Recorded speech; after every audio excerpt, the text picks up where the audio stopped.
Although Gandhiji lived here for 13 years, he didn't have a room to himself. He spent most of his time in this veranda, spinning the charkha, or the spinning wheel, as we can see in the visuals.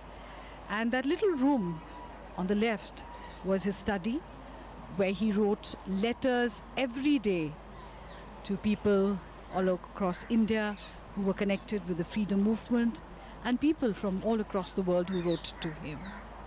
This is also where he met the leaders of the freedom movement and international guests. This is where various decisions regarding India's freedom struggle were taken.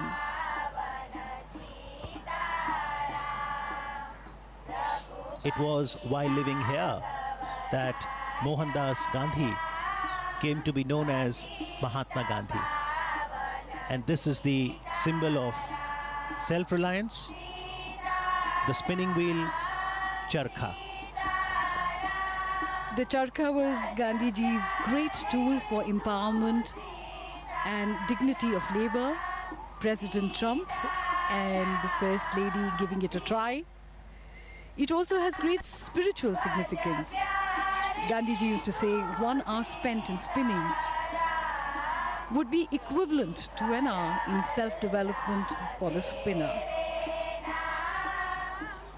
It's very meditative when you spin the charkha.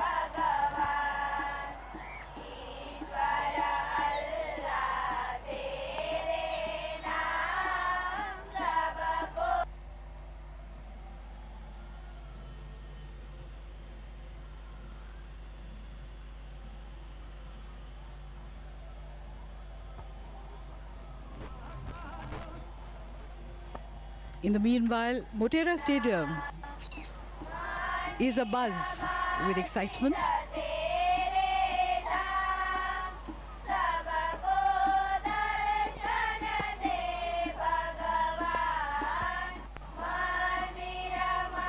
Lata Ben explaining how the yarn is spun.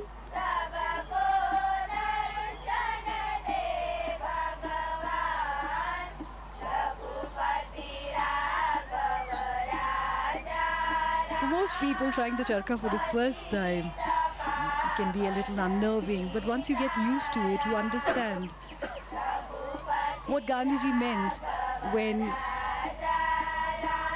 he called it the physical embodiment of his constructive program as a representation of Swadeshi, self-sufficiency, and at the same time, interdependence, because the wheel is at the center of a network of cotton growers, carders, weavers, distributors, and users. It also embodied the dignity of labor, equality, unity, as all volunteers were to spin each day, and finally independence was achieved. That is what Khadi signifies for us. A few moments of introspection, trying to absorb the essence of Mahatma Gandhi, his teachings, and his philosophy. It's hard to imagine, but this is exactly how the Mahatma would have sat here with his international visitors. He too had a great sense of humor.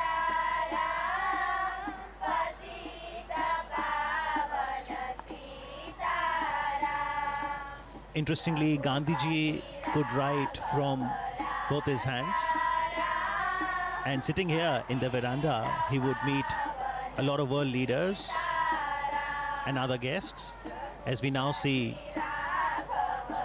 the special visitor today, the American President, Donald Trump, now penning his thoughts in the visitor's book.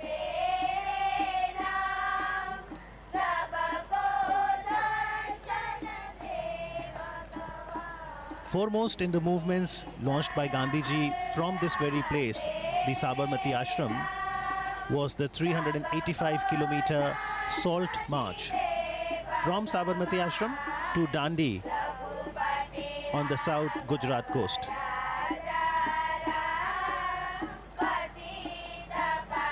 Interestingly, Gandhi Smarak Sangrahalaya, Sabarmati, is open on all days of the year, from 8:30 in the morning till 6:30 in the evening. Daily about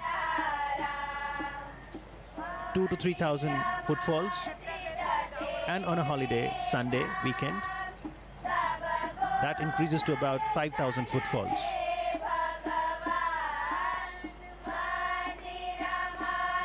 Mahatma Gandhi believed in an openness. He used to say, I do not want my house to be walled on all sides and my windows to be stuffed. I want the cultures of all lands to be blown about my house as freely as possible. But I refuse to be blown off my feet by any. This perhaps is the openness that he talked about. The people of all cultures, all traditions came here. The three monkeys of Mahatma Gandhi: speak no evil, see no evil, hear no evil. These were originally given to Mahatma Gandhi by a Japanese monk, and they became an essential part of his philosophy. And those philosophies, Jasleen, are still very relevant and encourage each one of us to ensure that we imbibe the core values of humanity, truth, non-violence, love, compassion, service, sacrifice, forbearance, and equality. The Sangrahalaya, the museum, consists of a gallery that is titled My Life is My Message. And it consists of paintings, photo enlargements of some of the vivid events of Gandhiji's life, his quotations, letters, other relics. There's a library too.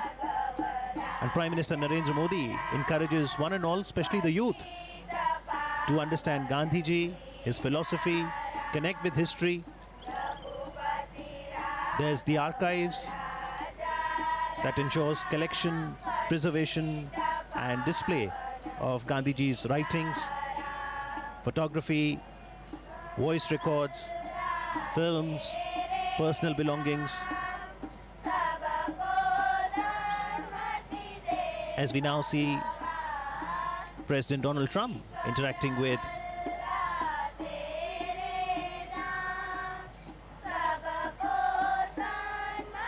the members of the Gandhi Smarak Sangrahalaya, Sabarmati.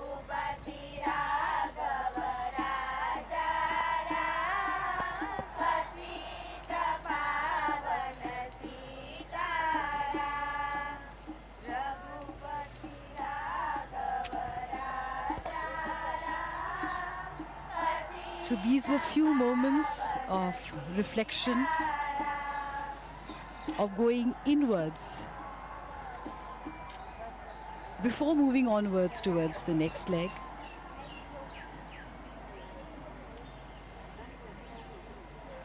Mahatma Gandhi said that to find oneself, one has to lose oneself in the service of others. And this is a pilgrimage where one can find this philosophy and through it find oneself. And now from the Sabarmati Ashram, the cavalcade will move to the new Motera Stadium. And for today, perhaps Motera is all set to transform into the loudest stadium in the world. That is quite true. We've been hearing loud cheers emanating from the stadium. The President's daughter, Ivanka Trump.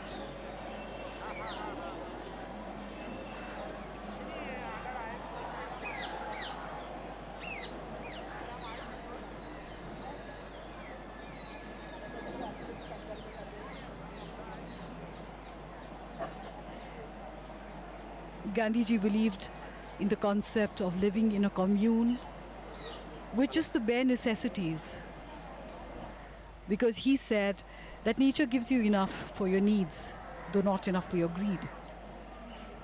And this was the ideal living conditions that Gandhiji talked about. The residents here would work for 8 hours a day, and in the morning and evening spend time in meditation and prayer, and prayers from all faiths were recited here.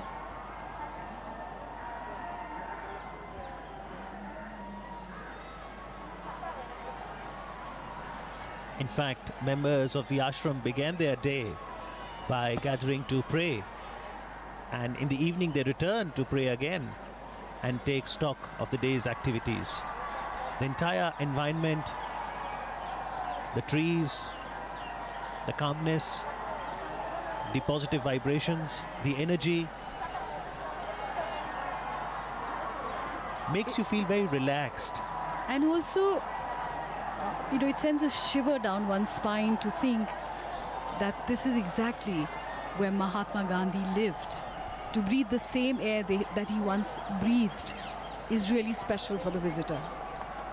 So whether it's the stillness one can experience at Sabarmati Ashram, or the loudest cheer that awaits at the Motera, it's an array of emotions that engulfs the life of a human being.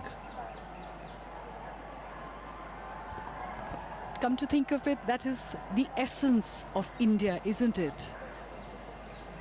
We are the loudest and the most joyful when we celebrate our festivals with great color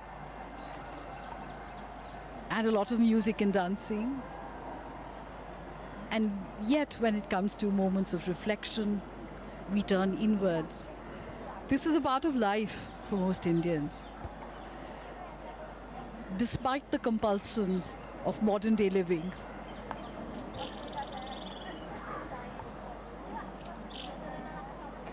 the three monkeys.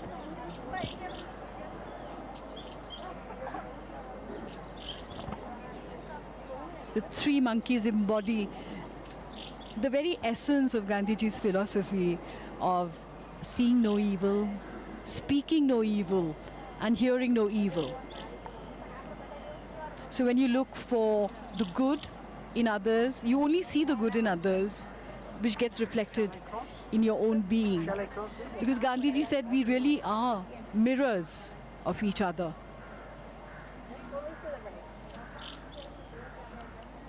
Mahatma Gandhi also said that an eye for an eye would eventually turn the world blind.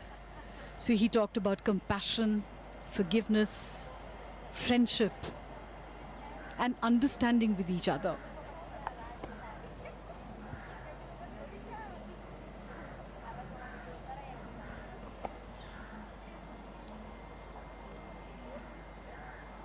To my great friend, Prime Minister Modi, thank you for this wonderful visit. It has been signed by President Donald Trump. Also, And the First Lady, Melania Trump, has signed there. Exactly. People do usually come here and pen their thoughts in the visitor's book.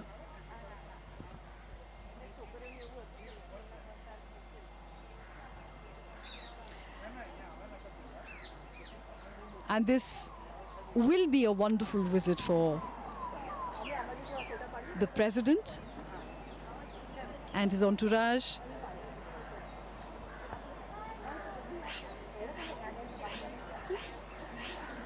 The Prime Minister's carcade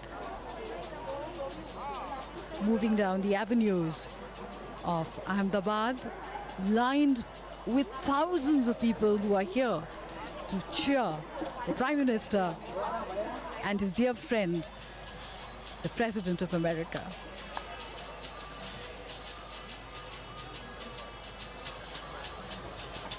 The cavalcade is now moving towards the Motera Stadium, the Sardar Vallabhbhai International Cricket Stadium, which has been newly refurbished. And there are close to 1.5 lakh people who are waiting there to cheer the two great personalities who are the stars of the event.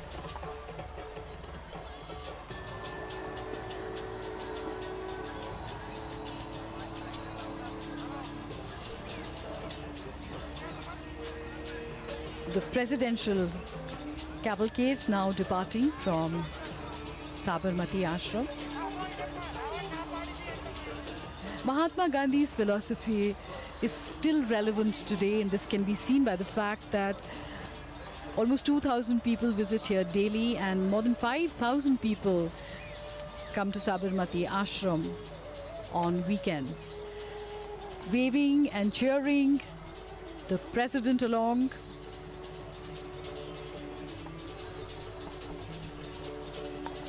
The people of Ahmedabad, people of Gujarat are so happy to see him.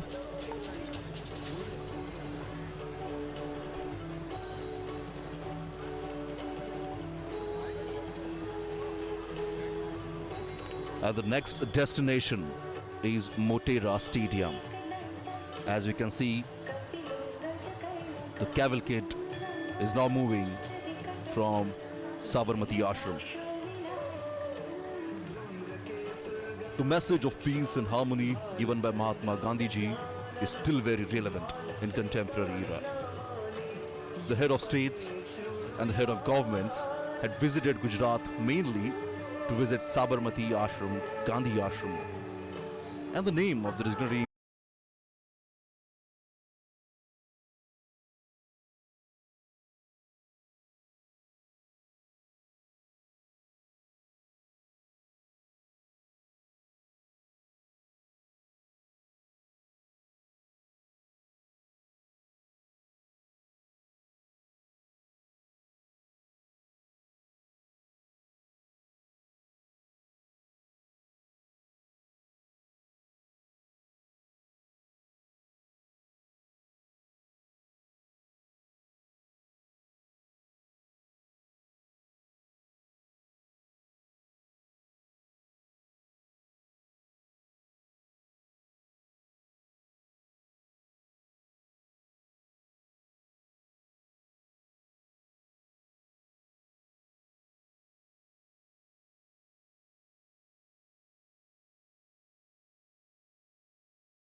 upon it and will find a solution.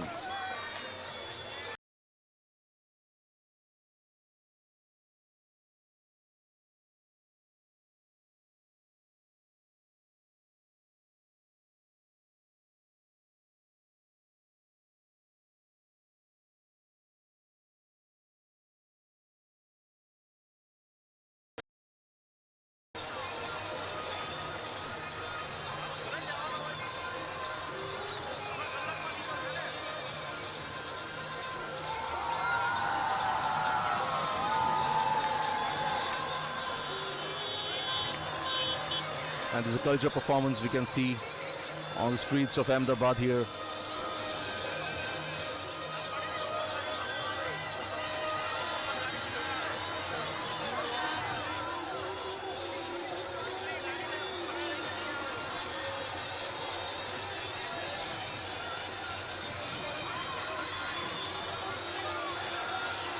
It's quite a visual treat for the foreign dignitaries.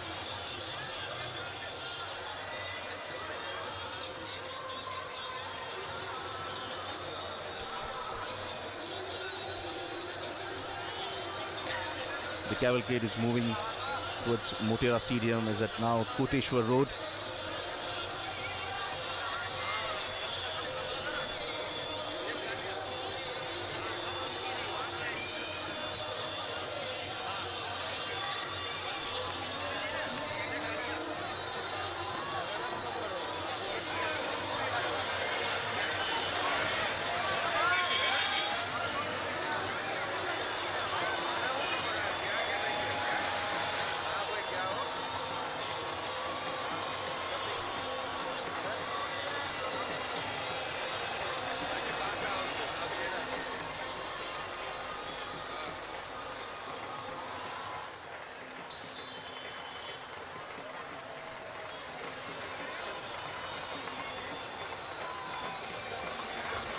Well, it's another feather in the cap of Ahmedabad city as they hosted US President Donald Trump.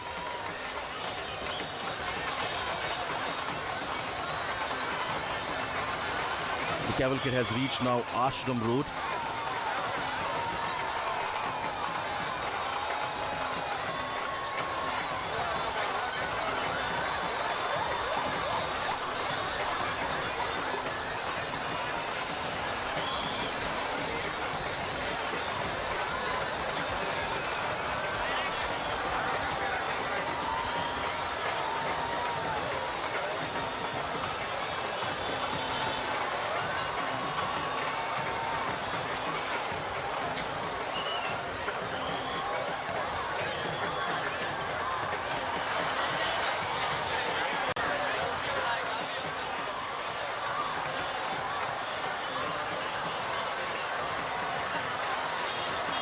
US President Donald Trump is accompanied with the delegates, where the Indian side and the US will have a bilateral talk in Delhi.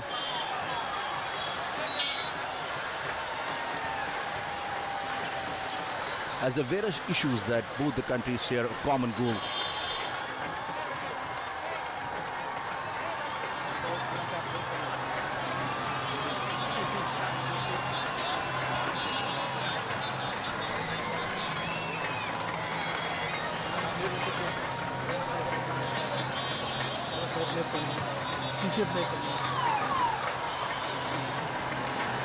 As the terrorism and protectionism are the issues on both the countries are quite vocal about.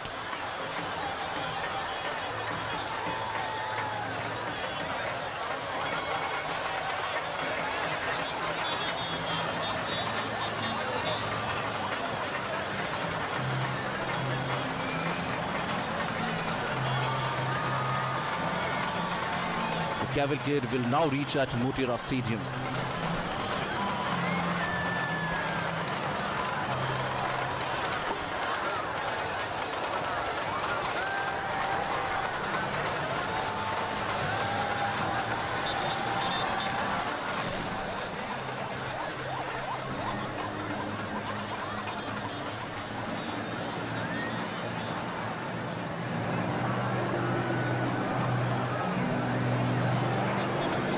Motera Stadium is considered the world's biggest cricketing stadium and was a brainchild of Prime Minister Narendra Modi. This newly built stadium has world-class facilities including the corporate boxes, gymnasium, Olympic-sized swimming pool and many other facilities. It's spread across 63 acres and can accommodate 110,000 spectators at a time.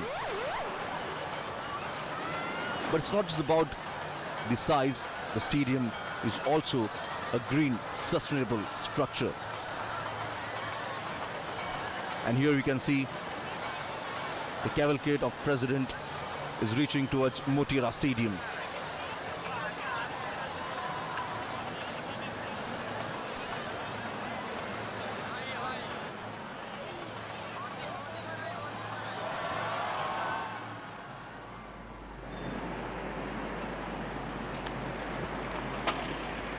The World Heritage City of Ahmedabad wears a festive look today as spectators on both sides of the road are greeting and cheering both the leaders, President Donald Trump and Prime Minister Narendra Modi, as we now see Prime Minister Modi's cavalcade nearing the new Motera Stadium.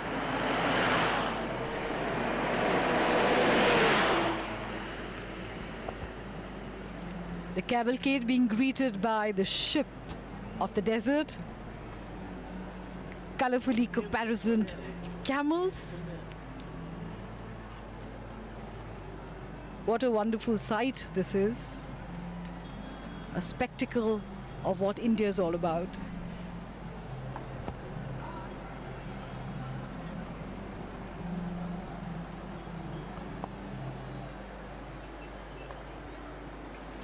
The Motera Stadium is the venue for the Namaste Trump event. The largest event, the grandest event of its kind anywhere in the world.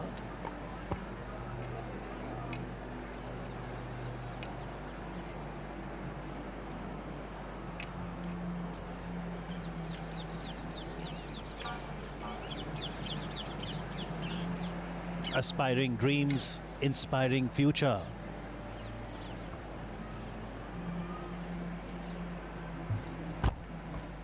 The ties between the two nations, India and the United States, are grounded in the common values and shared commitment to democracy.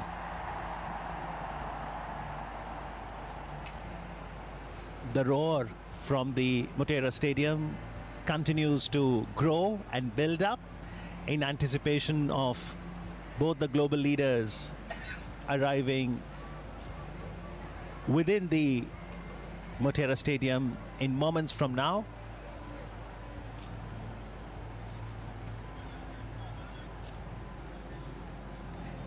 Prime Minister Modi had reached Ahmedabad today, over an hour before President Trump did.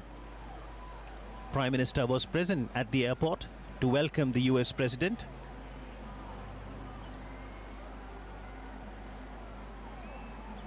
He greeted him with a hug,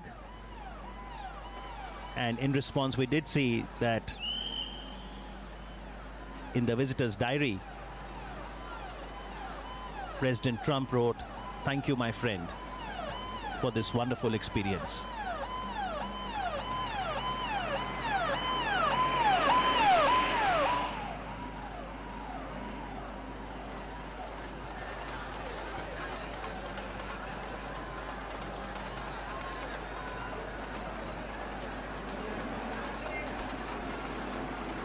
Adequate security arrangements have been made throughout the route. And the idea also is that the spectators on both sides of the road can get a glimpse of their beloved leaders and also of the cultural diversity and heritage on display. Robust relations, democratic traditions. The United States of America is the world's oldest democracy, and India its largest.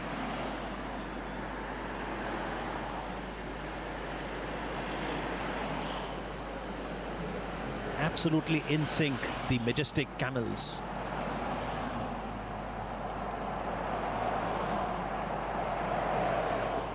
Reminds me of the border security force.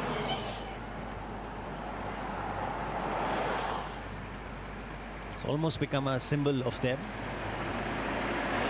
That's the first recall we have. And not only in security, you've got the Gujarat police, you've got the central paramilitary forces, other security agencies, all trying to ensure that there is no untoward incident, but most importantly, that everyone in attendance enjoys this festival and welcomes the visitor with joy.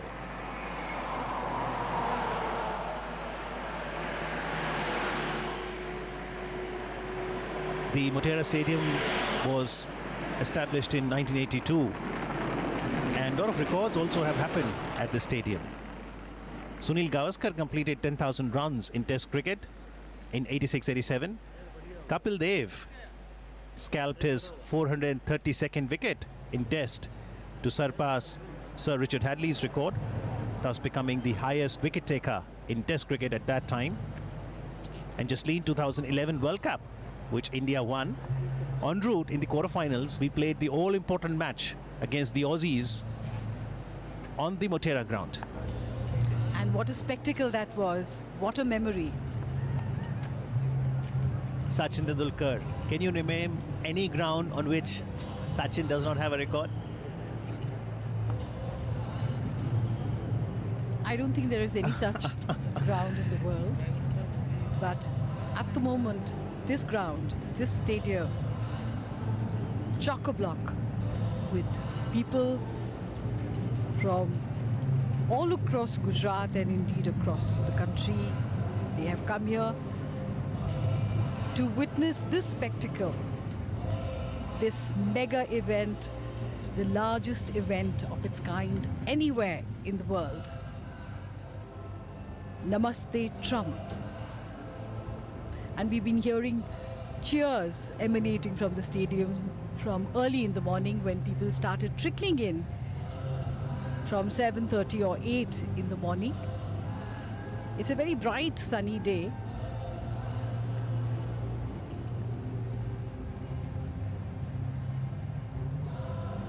But the enthusiasm of the people to be part of history. These are great moments in histories of nations, and these are people from across the 33 districts of Gujarat. And the canopy that you see there, it's a specialized 30-meter wide roof canopy over the entire stadium. People might have come since morning, but their joy, energy is only increasing with time. Young children, students, youth, artists, they're all gathered here. Arts, culture, sports, cinema, music, folk dances, all of this is the soft power of a nation. And today, we are having an amazing experience of the soft power of India. And these are people from all walks of life, students, businessmen, office goers, the young, the old, and especially the children who always get most enthusiastic.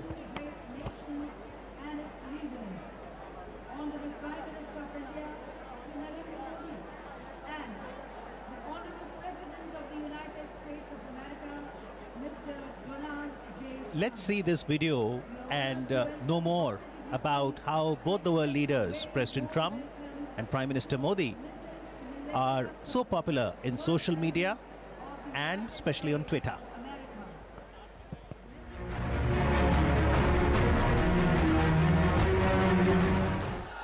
They are the leaders of the world's largest and oldest democracies. They draw enormous crowds at their rallies and other public events. They both rode to power as leaders of the masses. And they will have a lot to talk about when President Donald Trump visits India for the first time. Trade, strategic ties, security, defense deals and enhancing people-to-people connect are just a few topics on the agenda. The US market has been the single largest market for Indian exporters. There are expectations of a mini trade deal because it's important for India. Defense deals will definitely be on the table, including perhaps for helicopters, and there's talk because the US has sent to the Congress the notification for authorization of sale of integrated air defense systems. The two leaders may find they have much in common if they venture into the world of social media. Both are prolific users of social networking sites. Donald Trump is the most popular head of state or government with 72.6 million followers on Twitter, while Prime Minister Modi is at number 2 with 53.1 million followers.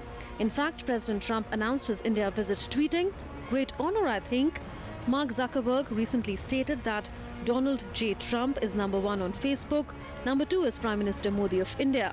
Actually, I'm going to India in 2 weeks, looking forward to it. In 2017 too, using his official POTUS account, President Trump tweeted that he is looking forward to discussing important strategic issues with a true friend. Playing host after the meeting in the White House, President Trump recalled his previous campaign pledge that if elected, India would have a true friend in the White House. During my campaign, I pledged that if elected, India would have a true friend in the White House. And that is now exactly what you have, a true friend. President Trump also praised PM Modi's Twitter prowess. Prime Minister Modi and I are world leaders in social media. We're believers, giving the citizens of our countries the opportunity to hear directly from their elected officials and for us to hear directly from them. Prime Minister Narendra Modi also described his White House visit as being filled with friendliness from the opening tweet to the end of talks. Opening tweet से लेकर हमारी वार्ता के समापन तक राष्ट्रपति Trump की मित्रता भरे वेलकम का मैं हृदय से आभार व्यक्त करता हूं। Fast forward to 23rd May 2019. President Trump was among the first world leaders to congratulate the Prime Minister on his massive second-term win. He tweeted, "Congratulations to Prime Minister Narendra Modi and his BJP party on their big election victory. Great things are in store for the US-India partnership with the return of PM Modi at the helm. I look forward to continuing our important work together." Prime Minister Modi's prompt response read, "Thank you, Donald Trump. This victory represents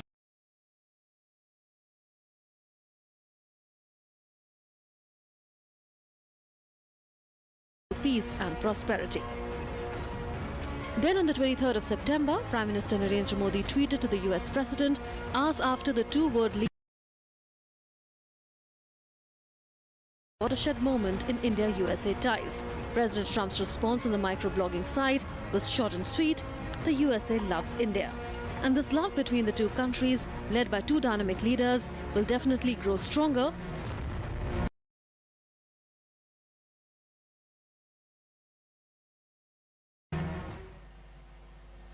So two strong leaders and their personal chemistry adds to the synergies we see in the bilateral relations between India and the United States of America. That's absolutely true, and there is a very large Indian diaspora in America that is contributing to the American economy.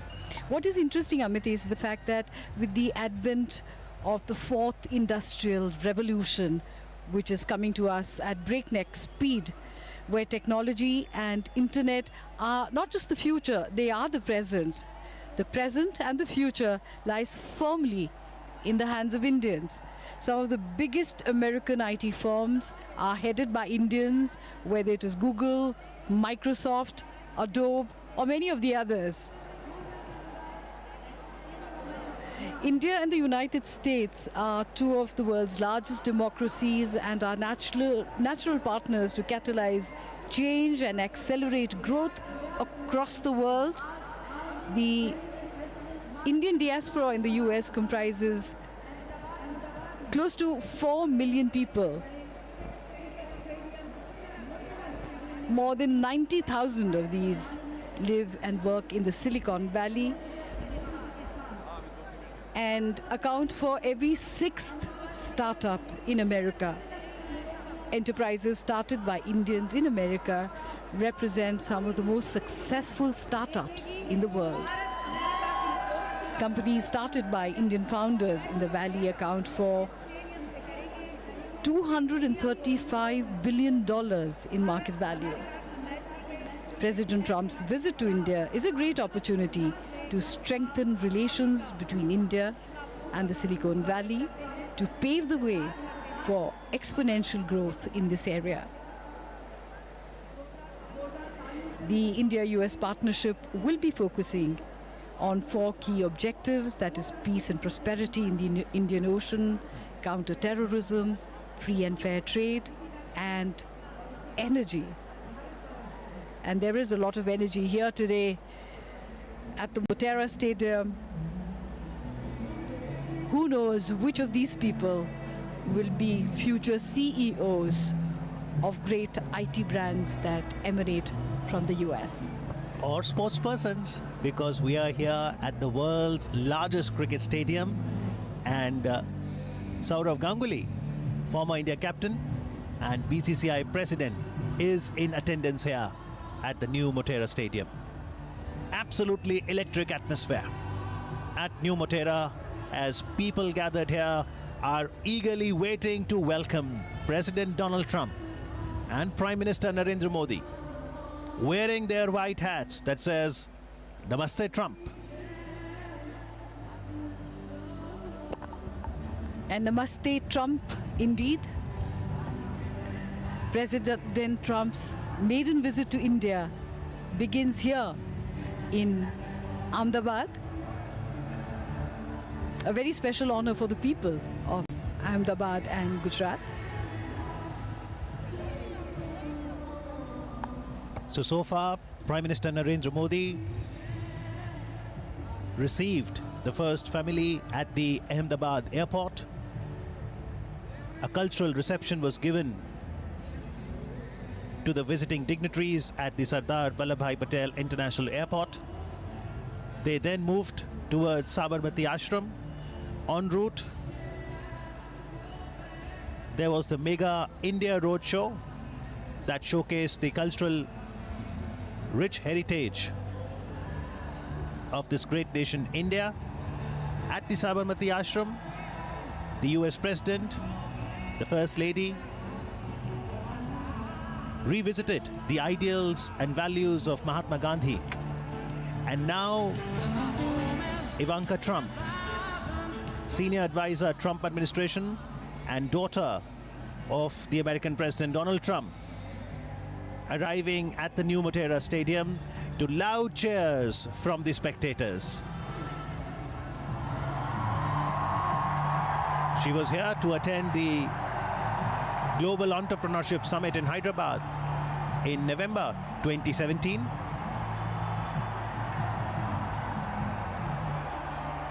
Very happily posing for photographs with the joyful audience there.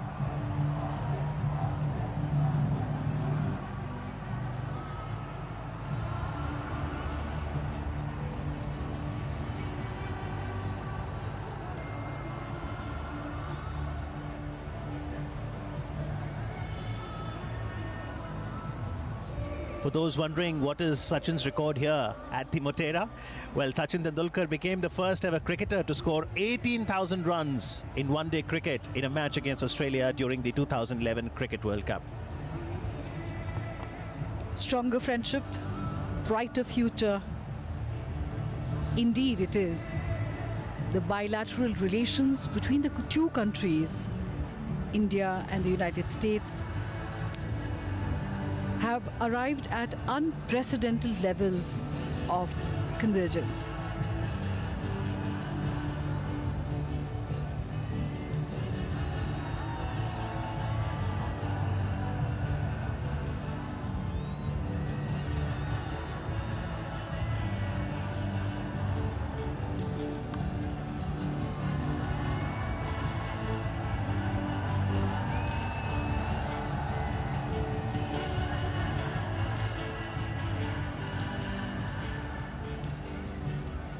cricket aficionados in our country, cricket lovers, when they have been coming to Motera before, it took 1.5 years to refurbish the stadium from its earlier avatar, would have cheered with as much gusto when Javagal Srinath took six wickets in the 4th innings of a test match against South Africa, where the visitors faltered while chasing 170 to win, ending up at 105 all out. Do you think it was the same kind of cheering? Well, the cheer only continues to grow, and not only for cricket. India is ready for football too, because this year India is going to host FIFA Under-17 Women World Cup for the first time ever. And while the finals will be held at Navi Mumbai, Ahmedabad, the World Heritage City, will also be one of the venues. So all of these spectators will also get to see some football. Ivanka Trump, meanwhile, happily posing for the photographs. These will be memories she will also cherish for lifetime, because India is a land known for hospitality, diverse culture, rich heritage.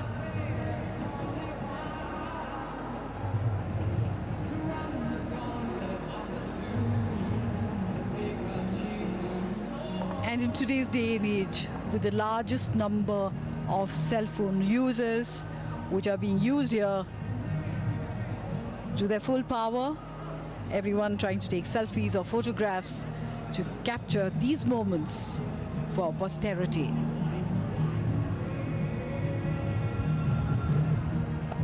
This stadium is spread across 63 acres of land with 3 entry points. It has 75 corporate boxes, each with a capacity of 25 people, an Olympic-sized swimming pool. A unique feature of the stadium are the LED lights instead of the usual floodlights at cricket grounds. This is a first of its kind design. The LED lights have been installed on an antibacterial fireproof canopy.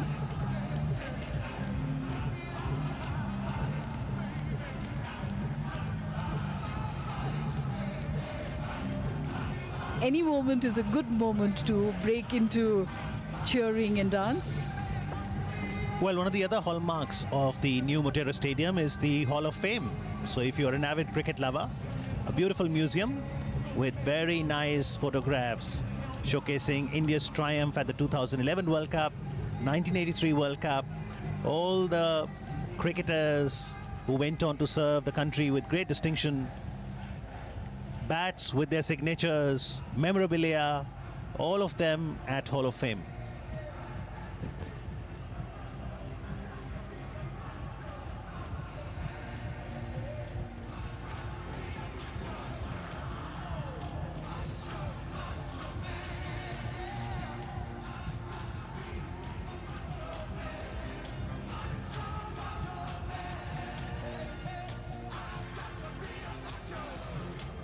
Anticipation just building up to see both the global leaders on the stage, and in moments from now you will see Prime Minister Narendra Modi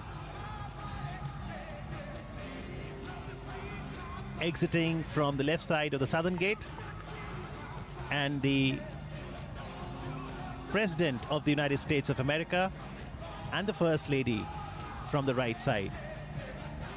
And as leaders would walk through the tunnel like we saw in the Howdy Modi event and come out on the ramp from their respective side, handshake in the middle of the ramp, one can only imagine the roar from the spectators gathered here at the Sardar Vallabhbhai Patel Stadium, popularly known as New Motera Stadium.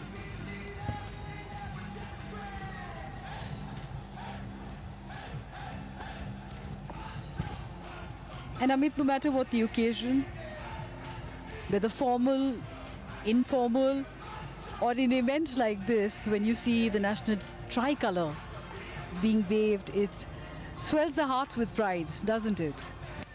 Absolutely. See these colors. Women in their bridal finery, all dressed up for the occasion. Tone for Indo-US friendship.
Moment of goodwill and kinship.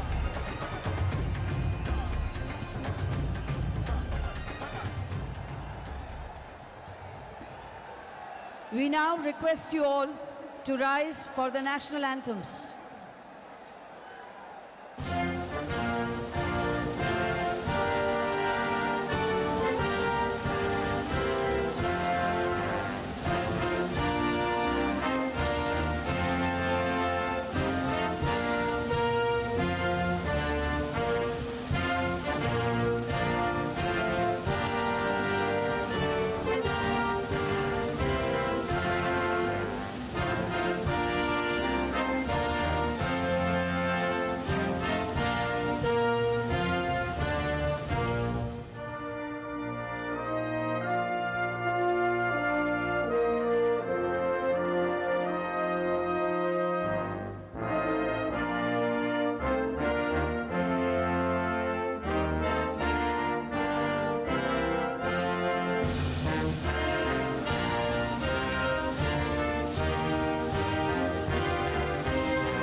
We now invite the dynamic, dedicated and determined architect of New India, Honorable Prime Minister Shri Narendra Modi, for his welcome remarks.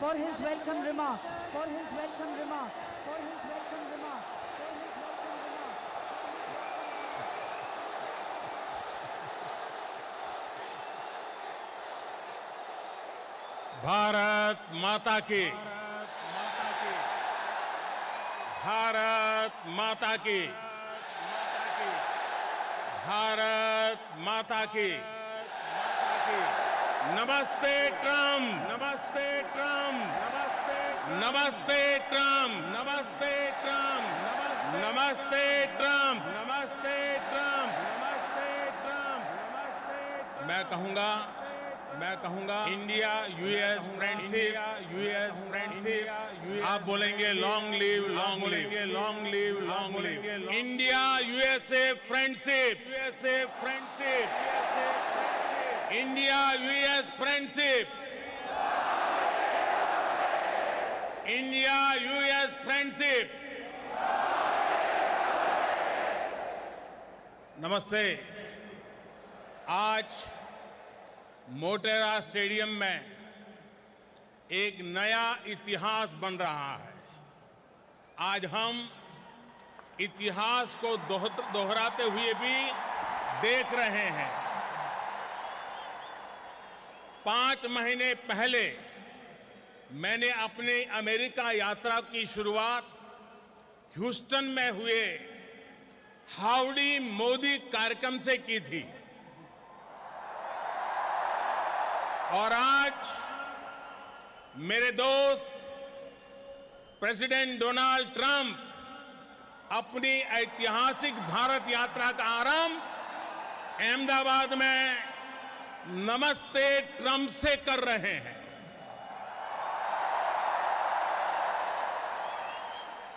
आप कल्पना कर सकते हैं, वो America से सीधे यहां पहुंचे हैं। इतनी लंबी जर्नी के बाद भारत में उतरते ही प्रेसिडेंट ट्रंप और उनका परिवार सीधे साबरमती आश्रम गया और फिर इस कार्यक्रम में आया है। दुनिया की सबसे बड़ी डेमोक्रेसी में आपका हृदय से बहुत बहुत स्वागत है। ये धरती गुजरात की है, लेकिन आपके स्वागत के लिए जोश पूरे हिंदुस्तान का है। ये उत्साह, ये आसमान तक गूंजती आवाज, ये पूरा वातावरण एयरपोर्ट से लेकर के यहां स्टेडियम तक हर तरफ भारत की विविधताओं के रंग ही रंगा हुआ नजर आ रहा है। और इन सब के बीच president Trump, first lady Melania Trump, Ivanka और जैरेड की उपस्थिति, प्रेसिडेंट ट्रंप का अपने परिवार के साथ यहां आना भारत अमेरिका रिश्तों को एक परिवार जैसी मिठास और घनिष्ठता की पहचान दे रहा है। India USA relations are no longer just another partnership. It is a far greater and closer relationship. इस कार्यक्रम का जो नाम है नमस्ते, उसका मतलब भी बहुत गहरा है। ये दुनिया की प्राचीनतम भाषाओं में से एक संस्कृत का शब्द है। इसका भाव है कि सिर्फ व्यक्ति को ही नहीं, उसके भीतर व्याप्त डिविनिटी को भी हम नमन करते हैं। इतने भव्य समारोह के लिए मैं गुजरात के लोगों का, गुजरात में रहने वाले अन्य राज्य के लोगों का अभिनंदन करता हूं। मिस्टर प्रेसिडेंट,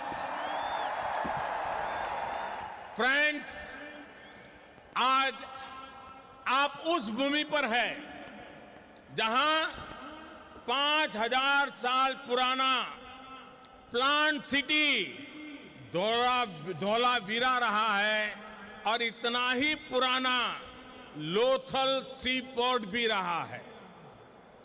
आज आप उस साबरमती नदी के तट पर है जिसका भारत की आजादी में अहम स्थान रहा है। आज आप विविधता से भरे उस भारत में हैं जहां सैकड़ों भाषाएं बोली जाती हैं, सैकड़ों तरह के परिधान हैं, सैकड़ों तरह के खान पान है, अनेकों पंथ और समुदाय है। हमारी ये रिच डाइवर्सिटी में यूनिटी और यूनिटी की वाइब्रेंसी भारत और अमेरिका के बीच मजबूत रिश्ते का बहुत बड़ा आधार है। एक लैंड ऑफ द फ्री है तो दूसरा पूरे विश्व को एक परिवार मानता है। एक को स्टैच्यू ऑफ लिबर्टी पर गर्व है तो दूसरे को दुनिया की सबसे ऊंची प्रतिमा सरदार पटेल की स्टैच्यू ऑफ यूनिटी का गौरव है। There is so much that we share, shared values and ideals, shared spirit of enterprise and innovation, shared opportunities and challenges, shared hopes and aspirations. मुझे खुशी है कि प्रेसिडेंट ट्रंप की लीडरशिप में भारत और अमेरिका की फ्रेंडशिप और अधिक गहरी हुई है और इसलिए प्रेसिडेंट ट्रंप की ये यात्रा भारत और अमेरिका के संबंधों का नया अध्याय है। एक ऐसा अध्याय जो अमेरिका और भारत के लोगों को प्रोग्रेस एंड प्रॉस्पेरिटी का नया दस्तावेज बनेगा। फ्रेंड्स, प्रेसिडेंट ट्रंप बहुत बड़ा सोचते हैं और अमेरिकन ड्रीम को साकार करने के लिए उन्होंने जो कुछ किया है दुनिया उसे भली भांति परिचित है। आज हम पूरे ट्रंप परिवार का विशेष अभिनंदन करते हैं। फर्स्ट लेडी मेलानिया ट्रंप, आपका यहां होना हमारे लिए बहुत बड़े सम्मान की बात है। हेल्दी और हैप्पी अमेरिका के लिए आपने जो किया है उसके अच्छे परिणाम मिल रहे हैं। समाज में बच्चों के लिए आप जो कर रही हैं वो प्रशंसनीय है। आप कहती हैं बी बेस्ट। आपने अनुभव किया होगा कि आज के स्वागत समारोह में भी लोगों की यही भावना प्रकट होती है। इवांका 2 वर्ष पहले आप भारत आई थी, तब आपने कहा था कि मैं दोबारा भारत आना चाहूंगी। मुझे खुशी है कि आज आप फिर से हमारे बीच में हैं। आपका स्वागत है।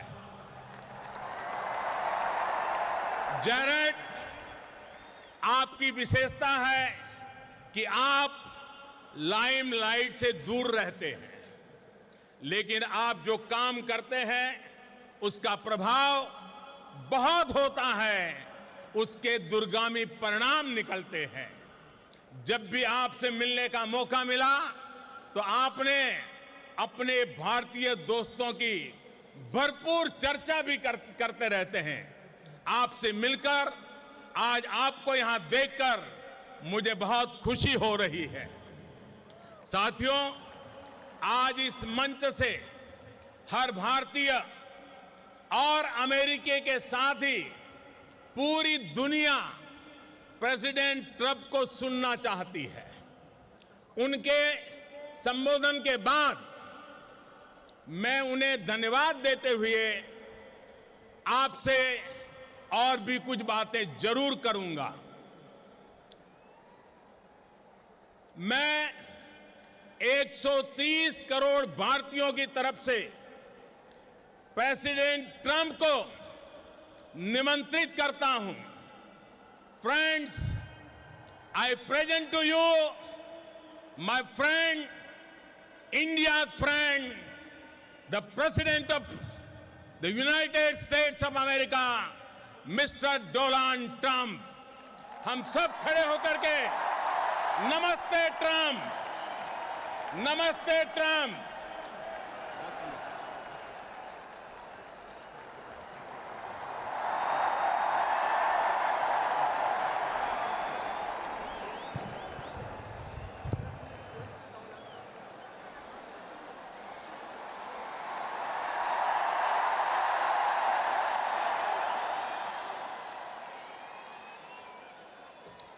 Namaste. Namaste. And hello to India. This is such a great honor. Let me begin by expressing my profound gratitude to an exceptional leader, a great champion of India, a man who works night and day for his country, and a man I am proud to call my true friend, Prime Minister Modi.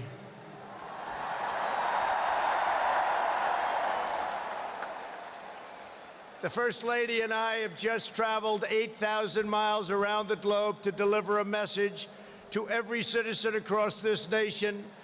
America loves India, America respects India, and America will always be faithful and loyal friends to the Indian people. 5 months ago, the United States welcomed your great Prime Minister at a giant football stadium in Texas, and today India welcomes us at the world's largest cricket stadium right here in Ahmedabad. It is a profound honor to be the beautiful new stadium, to be here with you. Motera Stadium, so beautiful, and joined by so many distinguished guests from all across your nation and all across the world. To the hundreds of thousands of everyday citizens who come out and line the streets in a stunning display of Indian culture and kindness, and to the 125,000 people in this great stadium today, thank you for the spectacular welcome to your magnificent country. You have done a great honor to the American people. Melania, my family, we will always remember this remarkable hospitality. We will remember it forever.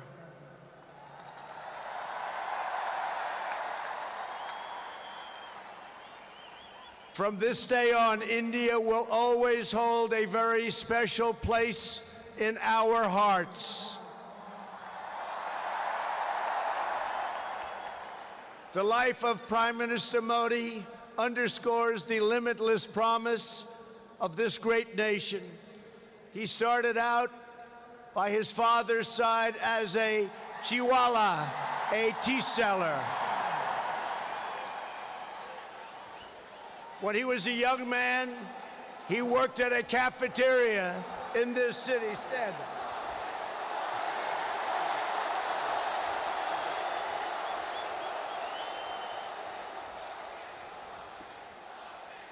Everybody loves him, but I will tell you this, he's very tough.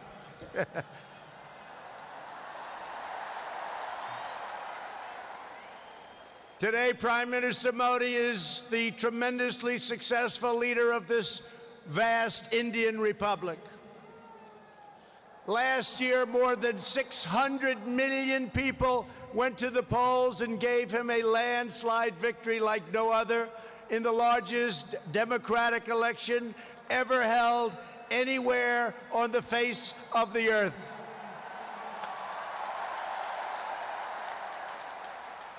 Prime Minister Modi, you are not just the pride of Gujarat.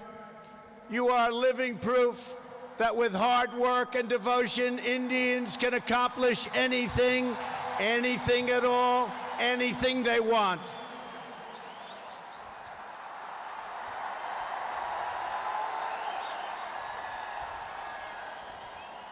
The Prime Minister has a moving story of an incredible rise, and so does this entire nation. Your nation is doing so well. We are very, very proud of India. The story of the Indian nation is a tale of astounding progress, a miracle of democracy, extraordinary diversity, and above all, a strong and noble people. India gives hope to all of humanity. In just 70 years, India has become an economic giant, the largest democracy ever to exist, and one of the most amazing nations anywhere in the world. Since the turn of the century, India's economy has grown more than 6 times in size. In a single decade, India has lifted over 270 million people out of poverty.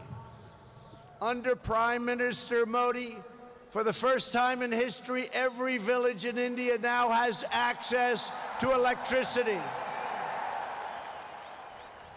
320 million people, more Indians, are right now connected to the internet. The pace of highway construction has more than doubled. Over 70 million more households, think of this, 70 million more households have access to cooking fuel. 600 million more people have access to basic sanitation. And incredibly, 12 Indian citizens are lifted out of extreme poverty every single minute of every single day. India will soon be the home of the biggest middle class anywhere in the world, and within less than 10 years, extreme poverty in your country is projected to completely disappear. The potential for India is absolutely incredible. India's rise as a prosperous and independent nation is an example to every nation all over the world, and one of the most outstanding achievements of our century. It is all the more inspiring because you have done it as a democratic country. You have done it as a peaceful country. You have done it as a tolerant country. And you have done it as a great free country.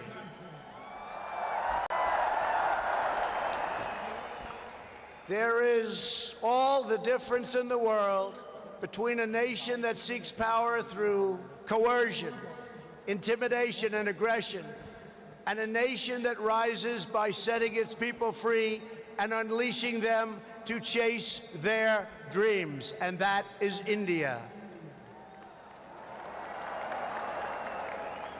This is why India's accomplishment over the last 70 years is completely unrivaled no matter where you go. It is your faith in the strength of a free society, your confidence in your own people, your trust in your own citizens, and your respect for the dignity of every person that makes the United States and India such a natural, beautiful, enduring friendship. While our nations have many differences, they are both defined and propelled by a fundamental truth, the truth that all of us are blessed with divine light and every person is endowed with a sacred soul. As the great religious teacher Swami Vivekananda once said, the moment I stand in reverence before every human being and see God in him, that moment I am free. In America and in India, we know that we are all born for a higher purpose, to reach toward our fullest potential, to work toward excellence and perfection, and to give all glory to God. Powered by this spirit, Indians and Americans are always striving to be greater. Our people are always seeking to be better. And so our nations have become thriving centers of culture and commerce and civilization, giving light and vitality to all of the world. This is the country that produces nearly 2,000 movies a year from the hub of genius and creativity known as Bollywood.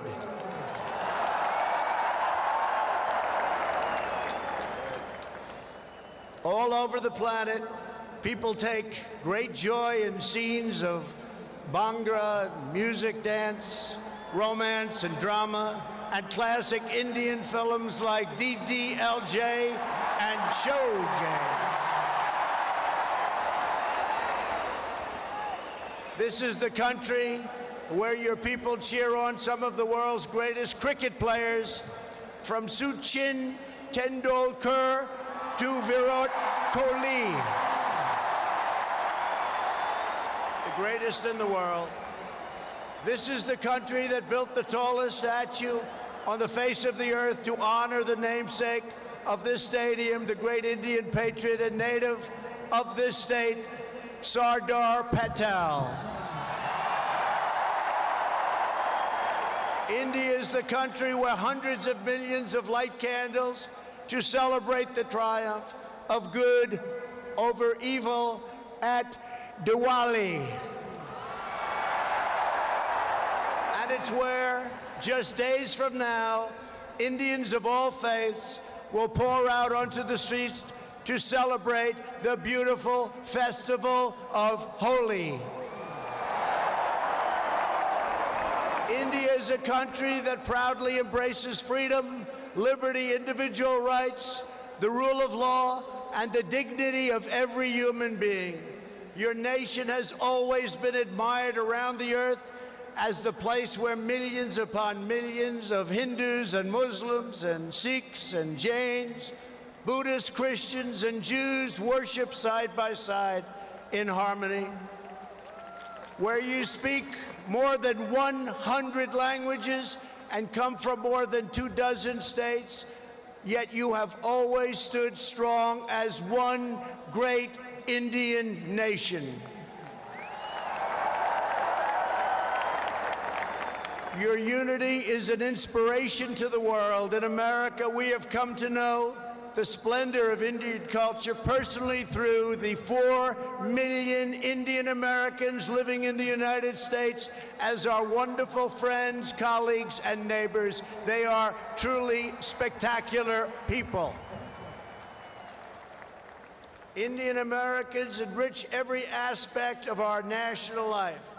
They are titans of business, the biggest, the best, pioneers of science, masters of the art, and innovation of technology like few people have been able to see, no matter where you go, anywhere in this universe. Nearly 1 in 4 Indian Americans trace their roots right here in Gujarat. Gujarat is a special place. So on behalf of the entire American people, thank you, and thank you all for the contributions your culture and traditions have made to my beloved country. Americans are eager to strengthen these beautiful ties between our two people. This is truly an exciting time in the United States. Our economy is booming like never before. Our people are prospering and spirits are soaring. There is tremendous love, tremendous we like and we love everybody. Unemployment has hit historic lows, and small business confidence has hit an all-time record high in the history of our country.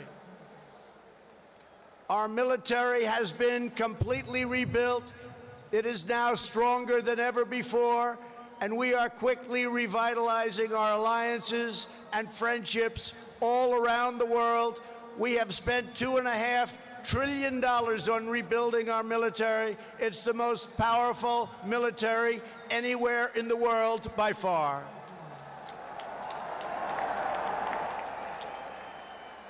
That is why I have come here to India in the spirit of fondness and goodwill to expand our cherished partnership of incredible power and potential.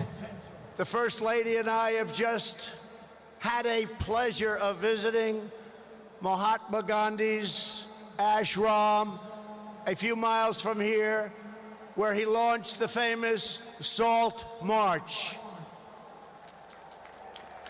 And tomorrow in Delhi, we will lay a wreath, plant a tree at Rajghat in honor of this leader who is revered all around the world. And the First Lady and I look forward to visiting one of your country's most iconic landmarks. We are later today going to see the majestic Taj Mahal.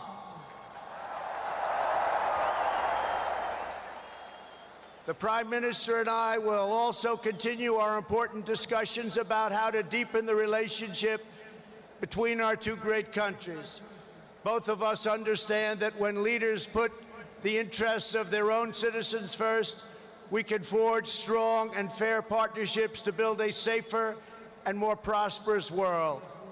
Just months ago, this critical partnership took a major step forward when the U.S. military and your brave Indian Armed Forces conducted the first ever air, land, and sea military exercises between our two countries. It was something to behold. We called it Tiger Triumph. As we continue to build our defense cooperation, the United States looks forward to providing India with some of the best and most feared military equipment on the planet. We make the greatest weapons ever made: airplanes, missiles, rockets, ships. We make the best, and we're dealing now with India.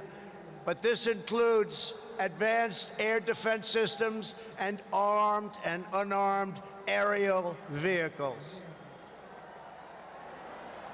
And I am pleased to announce that tomorrow our representatives will sign deals to sell over $3 billion in the absolute finest state-of-the-art military helicopters and other equipment to the Indian Armed Forces. I believe that the United States should be India's premier defense partner, and that's the way it's working out. Together, we will defend our sovereignty, security, and protect a free and open Indo-Pacific region for our children and for many, many generations to come. The United States and India are also firmly united in our ironclad resolve to defend our citizens from the threat of radical Islamic terrorism.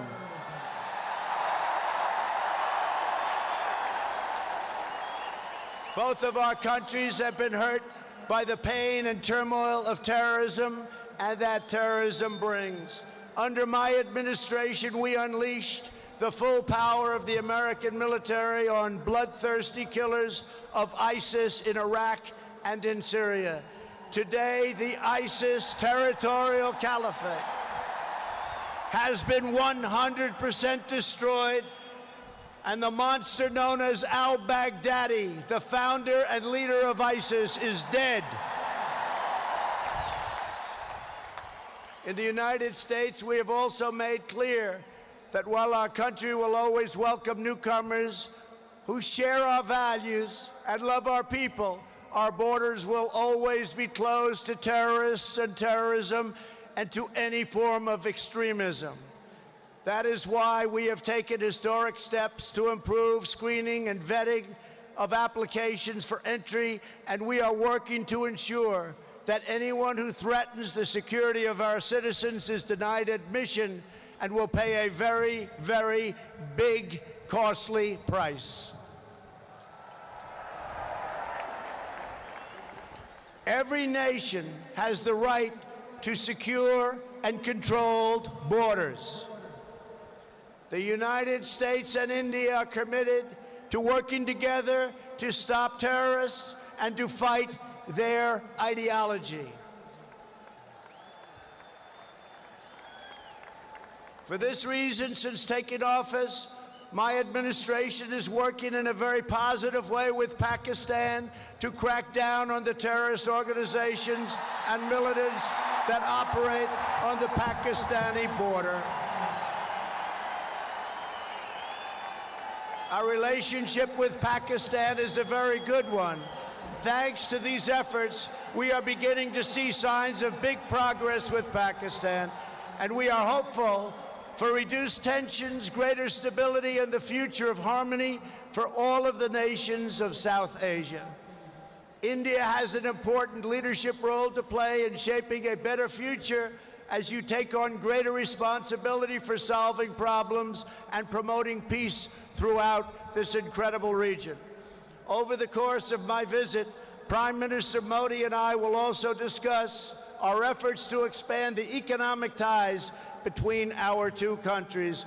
We will be making very, very major, among the biggest ever made, trade deals.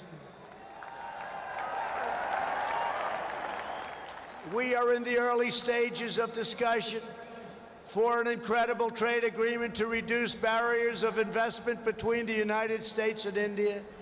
And I am optimistic that working together, the Prime Minister and I can reach a fantastic deal that's good and even great for both of our countries. Except that he's a very tough negotiator. Since my inauguration, commerce between our two nations has increased by more than 40%. India is now a major market for American exports, and the United States is India's largest export market. A booming America is a great thing for India, and it's great for the world. And that's why we're so happy to announce that we have had the greatest economy ever in the history of the United States. In America, we have proven that the best way to attract jobs and opportunity is to reduce burdens on business, knock down barriers to new investment, and eliminate unnecessary bureaucracy, red tape, regulation, and taxes. Prime Minister Modi has already made significant reforms here in your country, as you very well know. The world looks forward to even more rapid improvement to India's business climate under his leadership. He wants to do it, and he's doing it at a record pace. 2 years ago, Prime Minister Modi warmly welcomed my daughter Ivanka to the Global Entrepreneurship Summit in Hyderabad, and she is back with us today. Ivanka, thank you. Thank you for being here.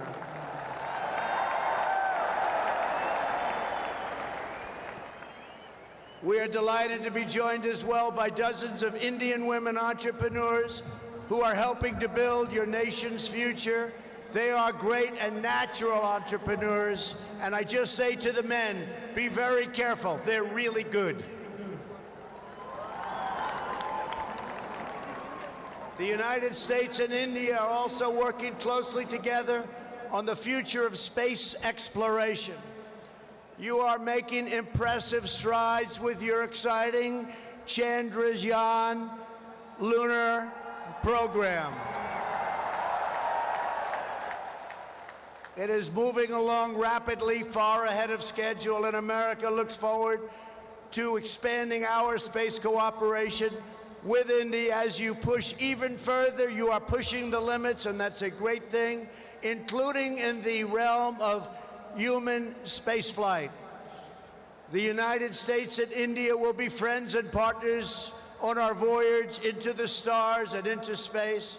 It is truly extraordinary what this nation has achieved in the span of just one lifetime, and what they have done under the leadership of Prime Minister Modi. It is absolutely incredible. Mr. Prime Minister, congratulations. You have come so far, but it is nothing compared to with how far India will go into the future. And the Prime Minister is laying the foundations for a future like few other countries can even think of. This nation is blessed with many treasures, from the sacred banks of the Ganges to the Golden Temple and the Jama Masjid. It is the home to some of the most cherished cultural heritage anywhere on earth. It is also the land of stunning vistas and astounding natural wonders, from the rugged peaks of the Himalayas to the splendid shores of Goa. And India has always been a wellspring of deep wisdom and great ideas, from the Vestas and the ancient epics all the way to the modern India nation. But standing before all of you today, I know that true strength of India is not found in its textbooks, its landmarks, or its landscapes. The true strength of India is found in 125,000 beating hearts in this stadium, and the millions and millions of people who have seen and witnessed our great friendship and admiration today. It is all found in the soul and the spirit of the Indian people. Your courage won and secured this nation's independence. Your devotion built this great and enduring democracy. And it is your dreams that will power this country to a future, even greater progress, prosperity, equality, and opportunity for every citizen across your land. So today I say to every Indian, North and South, Hindu and Muslim, Jewish and Christian, rich and poor, young and old, take pride in the glories of your past. Unite for an even brighter future, and let our two nations always stand together as powerful defenders of peace and liberty and the hope of a better world for all of humanity. Thank you again, Prime Minister Modi, for your hospitality, and thank you, India, for this phenomenal welcome. I want to just leave by saying, God bless India, God bless the United States of America. We love you, India, very much. Thank you. Thank you.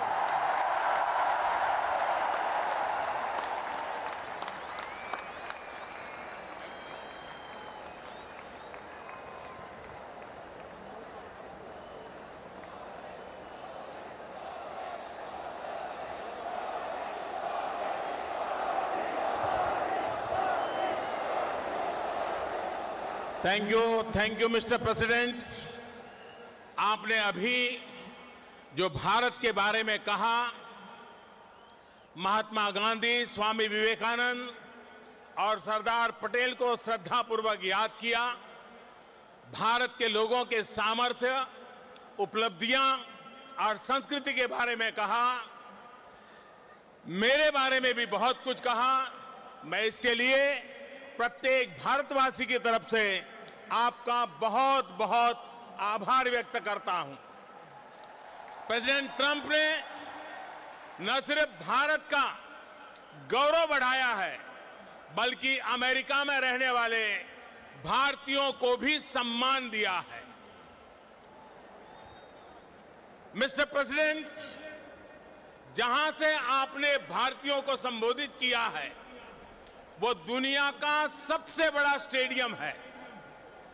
खेल संबंधित कुछ सुविधाएं यहां अभी under construction है, फिर भी आपका यहां आना खेल जगत से जुड़े हर व्यक्ति को भी उत्साहित करेगा। मैं गुजरात क्रिकेट एसोसिएशन का भी धन्यवाद करता हूं। उन्होंने ये शानदार वेन्यू इस कार्यक्रम के लिए उपलब्ध कराया। हो सकता है इससे उनके कंप्लीशन टाइम टेबल में कुछ परिवर्तन आया हो, लेकिन मुझे पूरा विश्वास है कि वो इसे मेकअप कर लेंगे।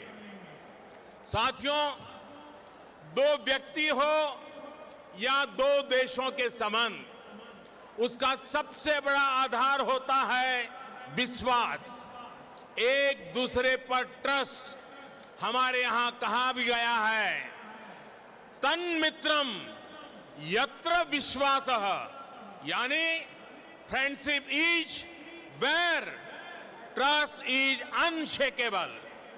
पिछले कुछ वर्षों में भारत और अमेरिका के बीच विश्वास जिस नई ऊंचाई पर पहुंचा है, जितना मजबूत हुआ है, वह ऐतिहासिक है। अमेरिका की अपनी यात्राओं में मैंने इस विश्वास को दिनों दिन मजबूत होते देखा है। मुझे याद है जब मैं वॉशिंगटन में प्रेसिडेंट ट्रंप से पहली बार मिला था, तो उन्होंने मुझे कहा था, India has a true friend in the white house. President Trump ने भारत के प्रति अपने इस विशेष प्यार को हमेशा प्रदर्शित किया है। जैसा आपने जिक्र किया, जब व्हाइट हाउस में दिवाली मनाई जाती है, तो अमेरिका में रहने वाले 40 लाख भारतीय भी अमेरिका की समृद्धि और प्रगति के सहयात्री होने पर गर्व महसूस करते हैं। साथियों, अमेरिका की तरह ही आज भारत में भी परिवर्तन के लिए अभूतपूर्व अधीरता है। आज 130 करोड़ भारतवासी मिलकर न्यू इंडिया का निर्माण कर रहे हैं। हमारी युवा शक्ति एस्पिरेशन से भरी पड़ी हुई है। बड़े लक्ष्य रखना, उन्हें प्राप्त करना आज न्यू इंडिया की पहचान बन रहा है। आज भारत में दुनिया का सबसे बड़ा स्टेडियम ही नहीं है, आज भारत दुनिया की सबसे बड़ी हेल्थ एश्योरेंस स्कीम भी चला रहा है। आज भारत में दुनिया का सबसे बड़ा सोलर पार्क ही नहीं बनता, लेकिन आज भारत में दुनिया का सबसे बड़ा सैनिटेशन प्रोग्राम भी चल रहा है। आज भारत एक साथ सबसे ज्यादा सैटेलाइट भेजने का वर्ल्ड रिकॉर्ड ही नहीं बनाता रहा, आज भारत सबसे तेज फाइनेंशियल इंक्लूजन करके भी वर्ल्ड रिकॉर्ड बना रहा है। 21वीं सदी में हमारा इंफ्रास्ट्रक्चर हो या फिर सोशल सेक्टर, हम ग्लोबल बेंचमार्क को लेकर आगे बढ़ रहे हैं। बीते कुछ समय में भारत ने न सिर्फ 1500 पुराने कानून खत्म किए हैं, बल्कि समाज को सशक्त करने के लिए नए कानून भी बनाए हैं। ट्रांसजेंडर पर्सन्स के लिए अधिकार हो, 3 तलाक के खिलाफ कानून बनाकर मुस्लिम महिलाओं का सम्मान हो, दिव्यांग जनों को प्राथमिकता देना हो, महिलाओं को प्रेगनेंसी के दौरान 26 हफ्ते की पेड मैटरनिटी लीव का प्रावधान हो, ऐसे कई अधिकार हमने समाज में अलग अलग वर्गों के लिए सुनिश्चित किए हैं। साथियों, मुझे इस बात की खुशी है कि भारत में हो रहे इन परिवर्तनों के बीच आज अमेरिका भारत का एक भरोसेमंद पार्टनर बना है। आज जो देश भारत का लार्जेस्ट ट्रेडिंग पार्टनर है, तो वो देश है अमेरिका। आज भारत की सेनाएं जिस देश के साथ सबसे ज्यादा युद्ध अभ्यास कर रही है, तो वो देश है अमेरिका। आज जिस देश के साथ भारत की सबसे व्यापक रिसर्च एंड डेवलपमेंट पार्टनरशिप है, तो वो देश है अमेरिका। आज चाहे डिफेंस हो, एनर्जी सेक्टर हो, हेल्थ हो, इंफॉर्मेशन टेक्नोलॉजी हो, हर क्षेत्र में हमारी रिलेशनशिप का दायरा निरंतर बढ़ रहा है। साथियों, 21वीं सदी के इस दशक में न्यू इंडिया रिसर्जेंट अमेरिका के लिए भी अनेक नई संभावनाएं, अनेक नए अवसर लेकर के आया है। विकास के हर क्षेत्र में दोनों ही देशों के पास पाने के लिए बहुत कुछ है। भारत में मैन्युफैक्चरिंग बढ़ाना, इंफ्रास्ट्रक्चर का विस्तार होना अमेरिका के लिए नई संभावनाएं लेकर आएगा। इंडस्ट्री 4.0 के इस दौर में भारत में डिजिटल इकोनॉमी का विस्तार अमेरिका के लिए भी निवेश के अनेक मौके बनाएगा। मिस्टर प्रेसिडेंट, बीते दशकों में डिजिटल इकोनॉमी में भारत और अमेरिका के संबंधों को शेप करने में बहुत महत्वपूर्ण भूमिका निभाई है। भारतीय टैलेंट और अमेरिकी टेक्नोलॉजी ने इस क्षेत्र को नई लीडरशिप दी है और मैं मानता हूं 21वीं सदी में भारत और अमेरिका मिलकर इस डिजिटल युग का इंडस्ट्री 4.0 का नेतृत्व करने के लिए समर्थ है।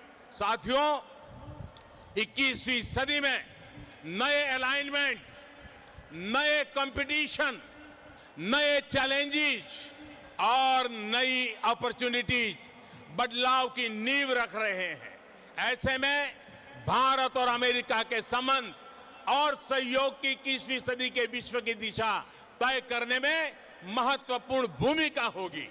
मेरा स्पष्ट मत है कि भारत और अमेरिका नेचुरल पार्टनर है।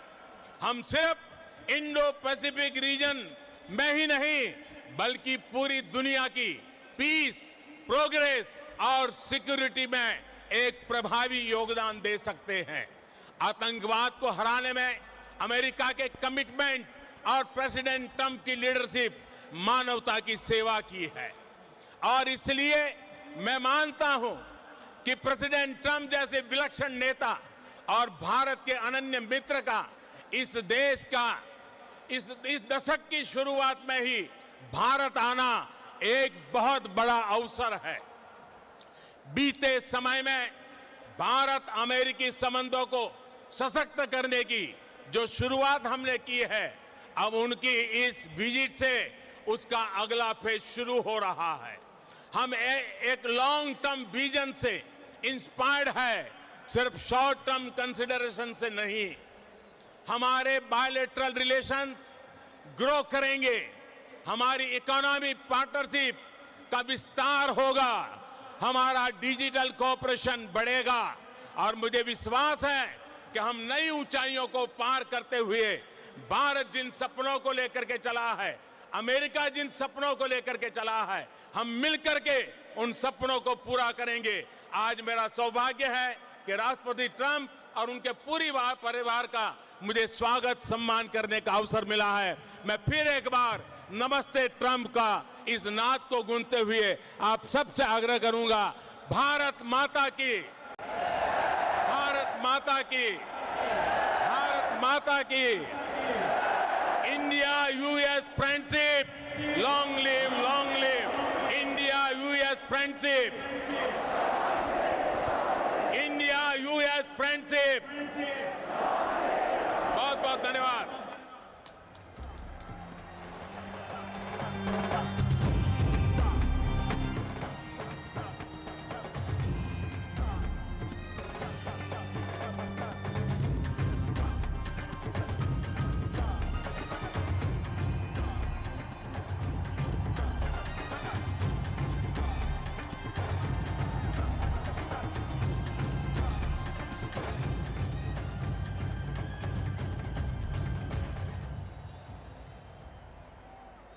We now conclude this historic event where the heads of two vibrant democracies reaffirmed the bonds of friendship, mutual trust between their nations.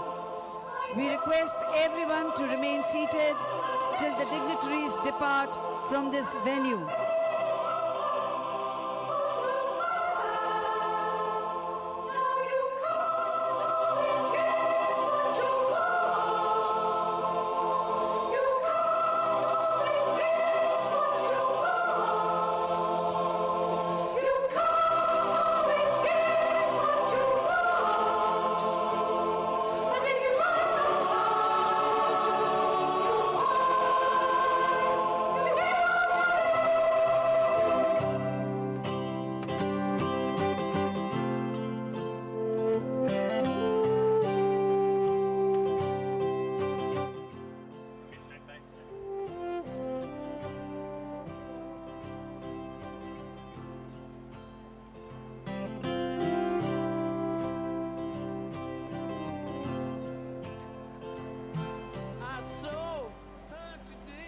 Long live India-US friendship reverberates the new Motera Stadium. Prime Minister Narendra Modi, on behalf of 1.3 billion people, welcomed President Donald Trump and said that he is very happy that the family is here. Thanked the First Lady Melania Trump. Also mentioned about Jared Kushner, son-in-law of the President Trump and senior advisor to Trump administration, that you usually stay away from the limelight, but your work gives productive outcomes. Thanking Ivanka and the entire family atmosphere that was created. He did mention that Indo-US partnership is just no longer other partnership, but a far closer relationship. Namaste is an emotion that not only greets the individual, but also the divinity within the individual. President Trump reciprocated the gesture and said, America loves India, America respects India, and will always be a loyal and faithful friend to the Indian people. In fact, when he, towards the conclusion of his speech, said, America loves you, I love you, India, a loud cheer went up through the crowds and people responded with an equal amount of love. But earlier in his speech, President Trump spoke about his admiration of India's rich and diverse culture, where different religions exist in mutual harmony, and that is the hallmark of India. That is what makes us special. That is what makes us great. He praised India for being the home of rich culture and spiritual traditions. He also went on to praise Indian entrepreneurs, especially women entrepreneurs.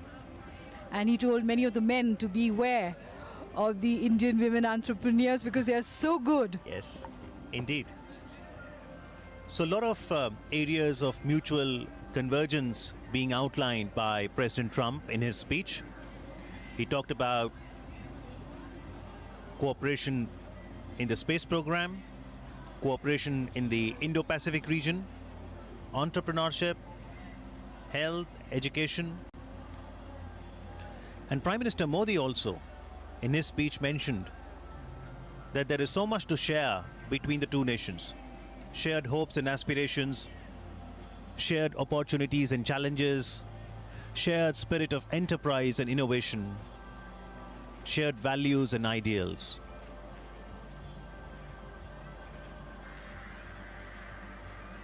Prime Minister Modi did thank the First Lady Melania Trump, saying, you say be best, and you must have felt that emotion of being best by the people who greeted them today during the roadshow here at the stadium, everywhere in Ahmedabad, and the spirit across India. Prime Minister Modi summarized his entire speech with one shloka in Sanskrit, the translation of which is, friendship is where trust is unshakable. And that defines the friendship between President Trump and Prime Minister Modi. And it also defines what the future holds for Indo-US relations. President Trump, in his speech, praised the contribution of the diaspora in America and how they are helping the economy of America go higher. He also thanked the 125,000 beating hearts who were present here at the stadium. And those 125,000 beating hearts cheered him on when he said that. Prime Minister Modi did thank the Gujarat Cricket Association as well for offering this beautiful venue. The new Motera Stadium, as we now see the presidential cavalcade leaving the Motera Stadium They will now move towards the Sardar Vallabhbhai Patel International Airport, where there will be a corridor farewell, and then from Ahmedabad, the Trumps will fly to Agra, Uttar Pradesh, to visit the wonder of the world, the Taj Mahal. The Taj Mahal is the symbol of undying love. And most couples dream of coming there and getting photographed and renewing their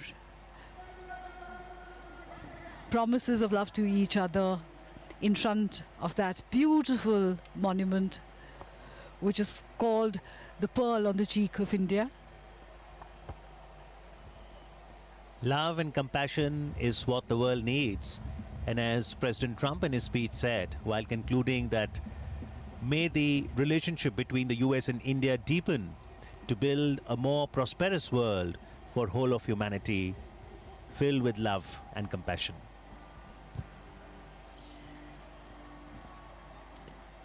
So now the presidential cavalcade is moving along the same route that it took to come to Motera Stadium. This is gate number 3 of Motera Stadium, which has been so beautifully done up. We can see the Indian tricolor and the star-spangled banner, the American flag, fluttering gently in the breeze.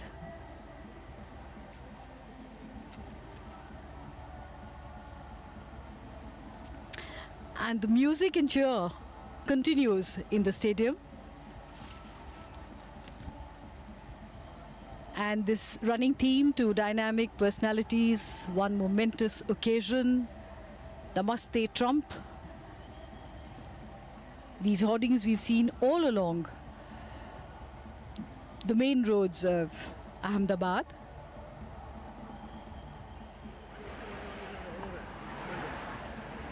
Two dynamic personalities, one momentous occasion. And the personal chemistry between the two leaders is so very apparent. US President Donald Trump started his speech by referring to Prime Minister Modi as my true friend. And he did mention that you are not just the pride of Gujarat, you are a living proof that with hard work and devotion, Indians can accomplish anything. In his speech, President Trump did mention Swami Vivekananda, Sardar Vallabhbhai Patel. The land of Gujarat in Kevadia, near Baroda, now proudly has Statue of Unity. Standing tall at 182 meters, the Statue of Unity in honor of Sardar Vallabhbhai Patel is the highest statue of the world. And one cannot forget the contribution of Sardar Sahab in the independence struggle of India and post-independence in ensuring India becomes a republic. As the first Home Minister of independent India, he contributed immensely to uniting India, getting all the princely states to integrate into one India. Whether it was division of assets, writing of the constitution, Sardar Sahab played an important role. And it was good to see President Trump mention about Sardar Patel's role.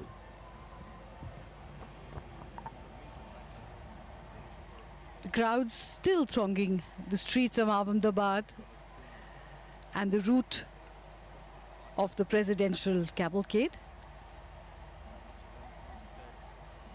The last waves goodbye. And that's the reason this relationship will grow further. Well, it is just not a normal partner that we have heard from the President. He said that India is quite a closer partner. And that's the reason, going forward, we may see the relation will achieve a new height.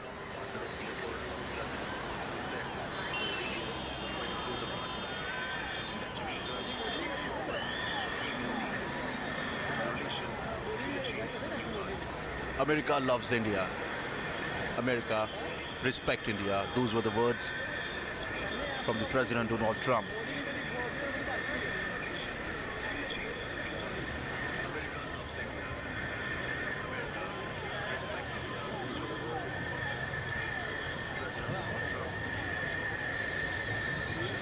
India has a special place in the heart of America, and that's the reason this relationship is not just about the trade. It's about common shared values.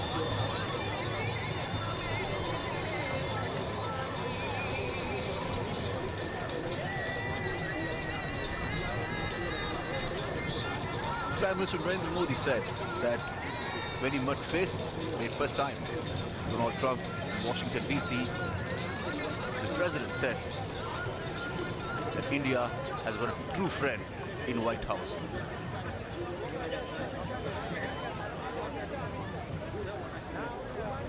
Well, these words boost the confidence on both the countries here, and that's the reason the future seems quite bright.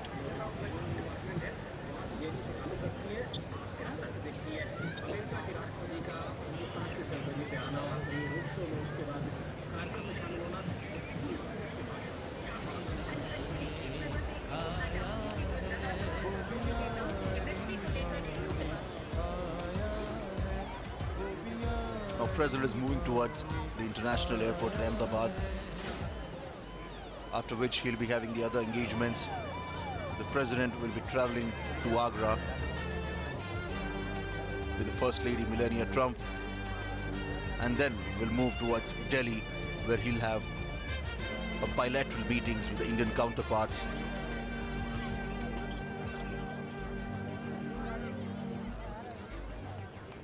शेर ने शेर को बुलाया है,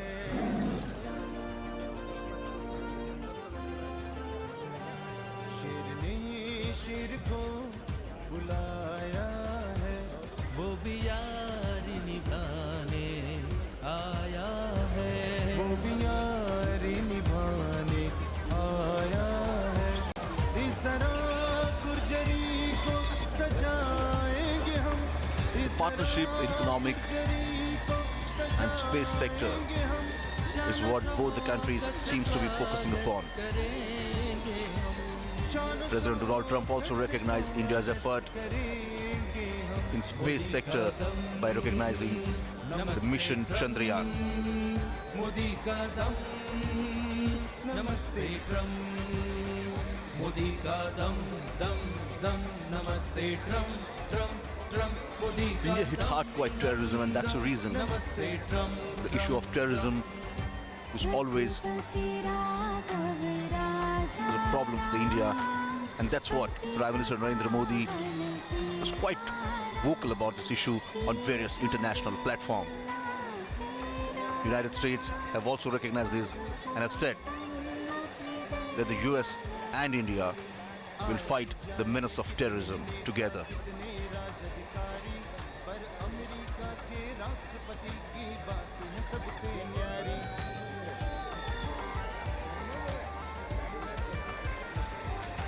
मोटेरा की शान से चमके राष्ट्र की छवि प्यारी, अहमदाबाद की नगरी सजेगी दुल्हन नई बियाही। सुरक्षा के साथ बढ़ेंगे कदम, सुरक्षा के साथ। India-Pacific region, both the countries,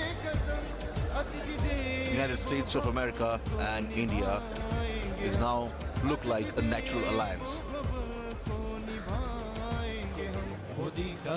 This will be a win-win situation for both the countries,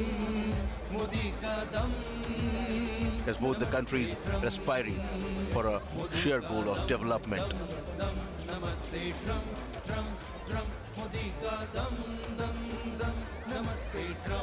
The cavalcade is now moving towards Ahmedabad International Airport.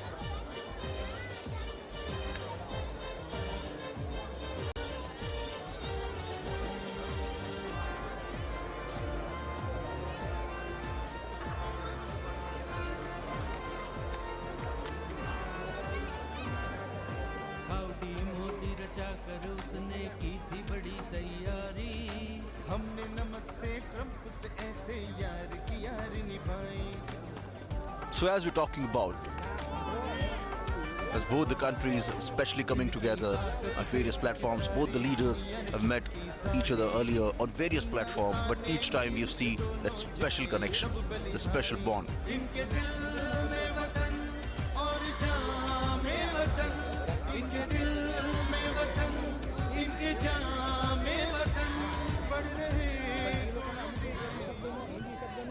In today's meeting, both the countries have cleared some of the issues,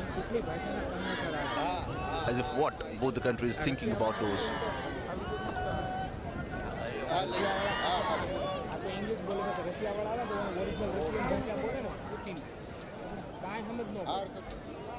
Defense is a sector that probably both the countries will work together, and that's what the US president said,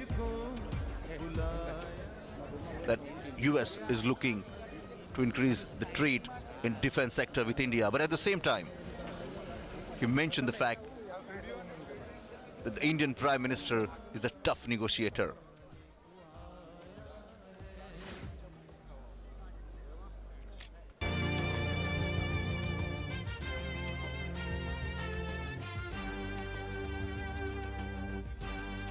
In spite of that, US President said that both the countries will soon strike a big deal,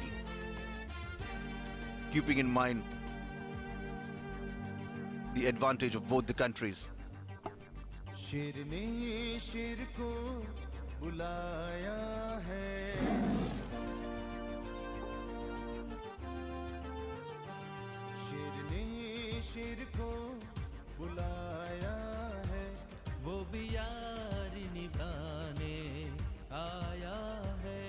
So what are the signals this event has given to the world?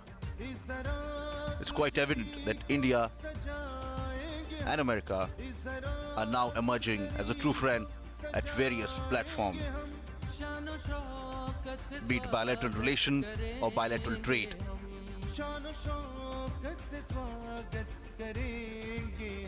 Modi का दम नमस्ते Trump Modi का दम नमस्ते. Cavalcade has just entered at the airport circle and is now moving towards the Ahmedabad International Airport.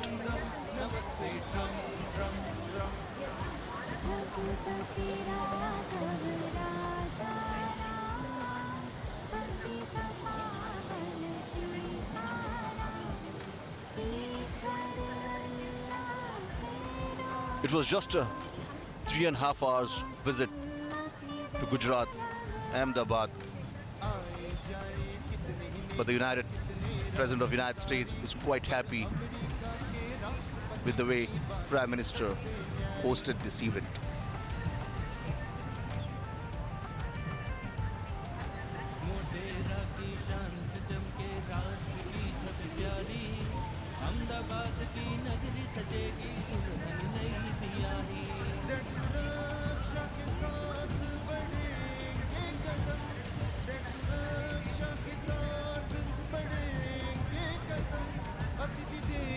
Today's President's remark on terrorism underlines India's stand. As India has been fighting with the menace of terrorism since many years, it has now got support from US. And in future, both the countries will work together to eliminate this menace.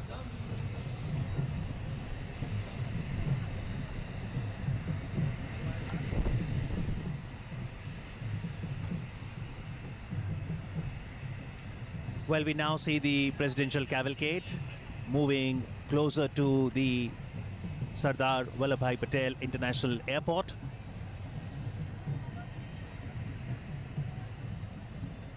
We truly have witnessed a grand spectacle today. From the time the American president landed at the Ahmedabad airport, the cultural display of the rich Indian heritage, to revisiting the ideals at Sabarmati Ashram, to the electric atmosphere at the new Motera Stadium, this has been truly historic.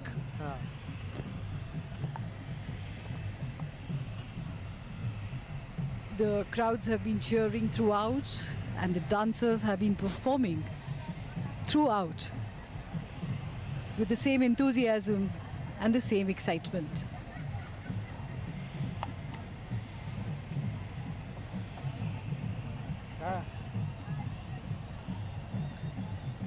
President Donald Trump and the First Lady will leave from Agra from here to visit the iconic Taj Mahal, the symbol of eternal love. But before that, he will be given a ceremonial farewell here at the airport. An inter-services guard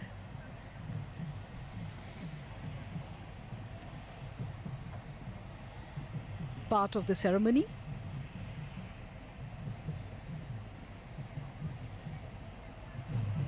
A smart salute. And one is reminded of one of the great American poets, Robert Frost. When he talks about friendship, he says, "When a friend calls to me from the road and slows his horse to a meaningful walk, I don't stand still and look around on all the hills I haven't hoed and shout from where I am, 'What is it?' No, not as there is time to talk. I thrust my hoe in the mellow ground, blade end up and 5 feet tall, and plod. I go up to the stone wall for a friendly visit."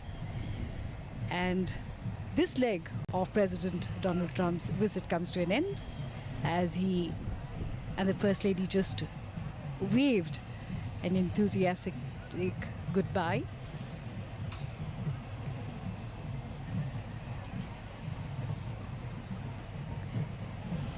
It's wonderful to see the sheer joie de vivre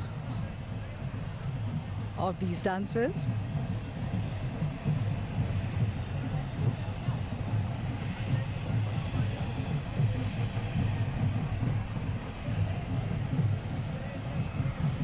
Such enthusiasm, such a festive cheer here. It is like a festival, isn't it? This mega event, Namaste Trump.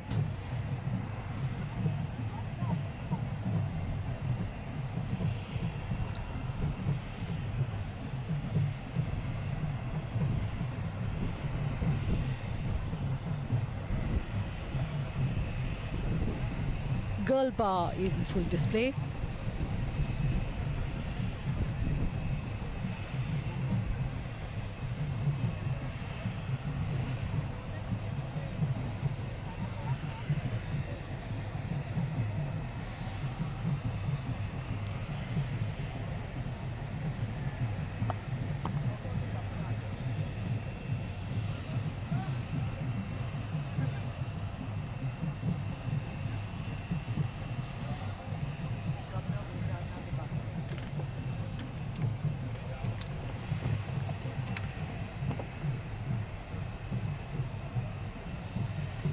Governor Gujarat, Honorable Acharya Devrat ji,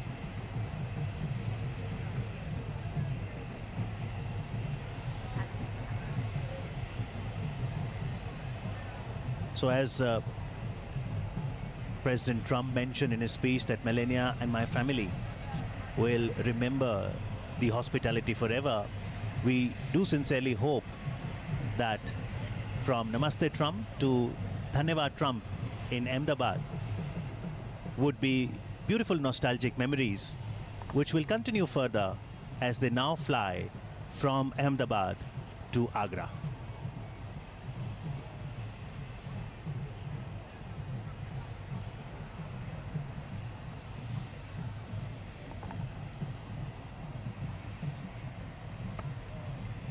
Ceremonials are an important part of the Indian Defence Services and a very important part of India's culture. This has been one momentous historic occasion, a very successful, epic event, Namaste Trump, where we could see a delighted President Trump and the First Lady, and indeed the rest of the entourage who was present here. This has been a great event to plan and execute, and it has been a greatly successful one at that.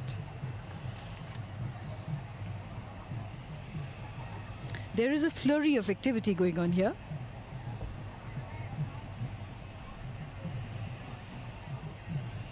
Air Force One in the foreground.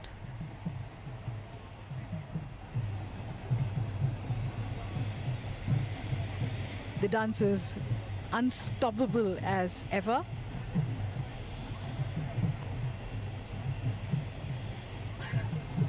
Air Force One ready to take off.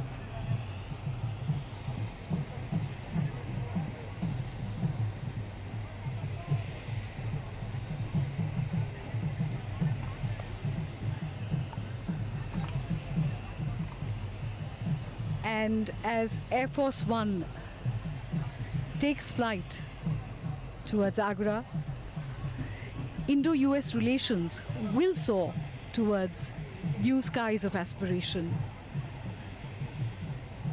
For our team here at Doordarshan, it has been an honor to bring this mega event live for you. Thank you very much. Jai Hind.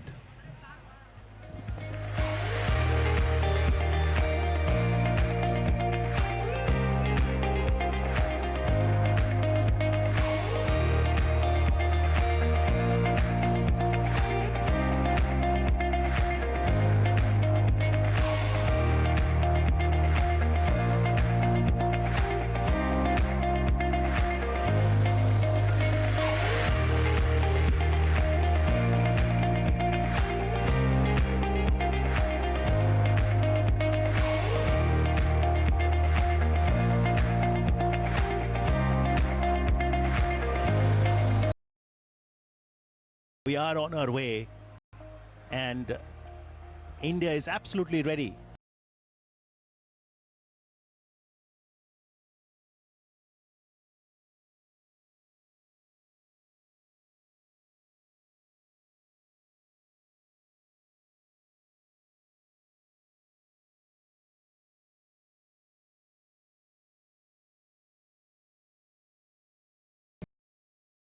The Sardar Vallabhbhai Patel International Airport.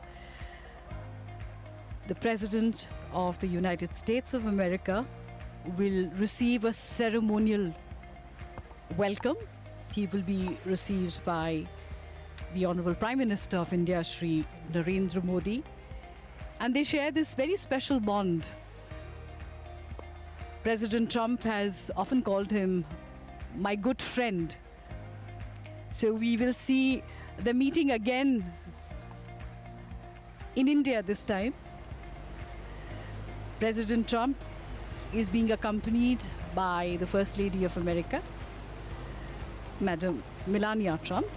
And there is also a high-powered delegation that has come, which will discuss various potentialities in business, in defense strategy, and other areas that are related to, say, the Indian Ocean, terrorism, the ecology, and peace and prosperity in this region and indeed the world.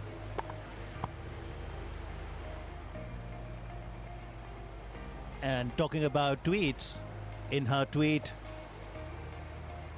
Ivanka Trump said, 2 years after joining Prime Minister Modi at the Global Entrepreneurial Summit in Hyderabad, I'm honored to return to India to celebrate that the grand friendship between the world's two largest democracies has never been stronger.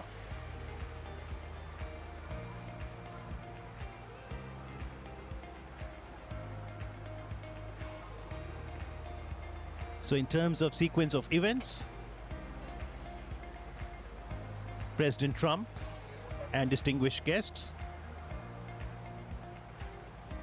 on their arrival here at the airport will have a grand reception. They will then go to Sabarmati Ashram, and after their visit to Sabarmati Ashram, they will leave for Motera Stadium. But en route, they will certainly get a spectacular glimpse of the rich cultural heritage of India.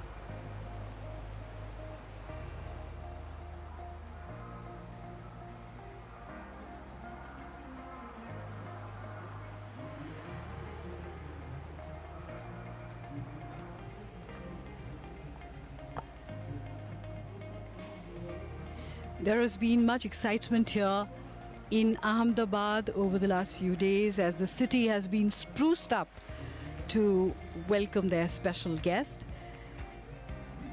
And since early morning, people have gathered to welcome President Trump at the stadium and also along the route.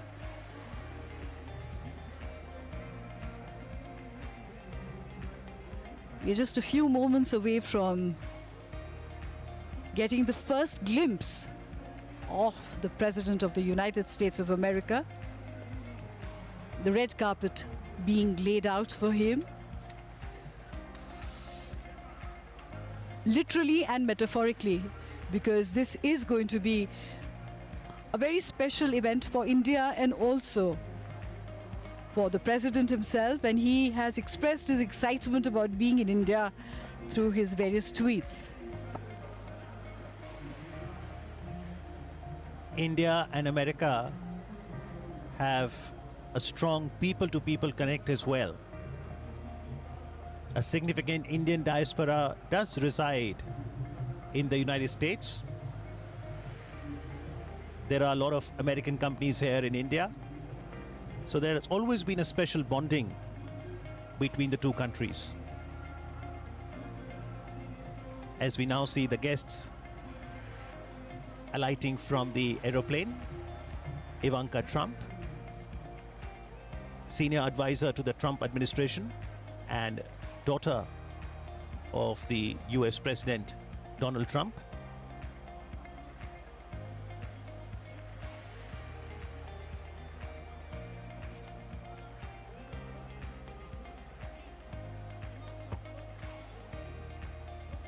So the high-powered delegation that is accompanying the president has certain things on the agenda, which include, of course, looking out for business opportunities,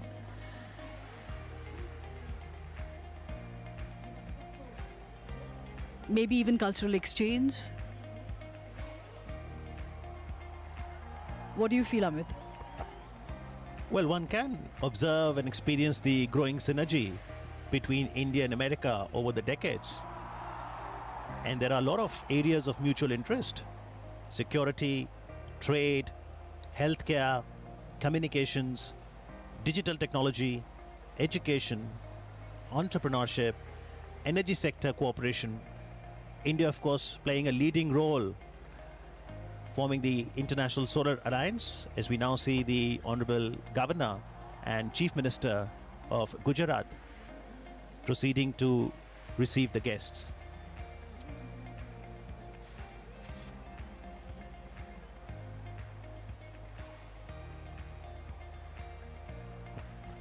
It's a perfect day to be in Ahmedabad today. The weather seems to be just right. It's not too hot and definitely not too cold, and a gentle breeze. Well, the weather seems to be endorsing the India's tradition of Atithi Devo Bhava, which translates to the guest is deified in our country, and we always look as the guest, as our honor to have the guest over. Chief Minister Gujarat, Shri Vijay Rupani, Honorable Governor Gujarat, Shri Acharya Devrat, other dignitaries, And in the foreground, you can see all the artists who will perform traditional dances from Gujarat and indeed from across the country. The Shanknath, the Manjira dance, the Hodu, and other performances. This is our way of saying, howdy Trump, namaste Trump, welcome to India. Well, it's enshrined in the Constitution of India as well.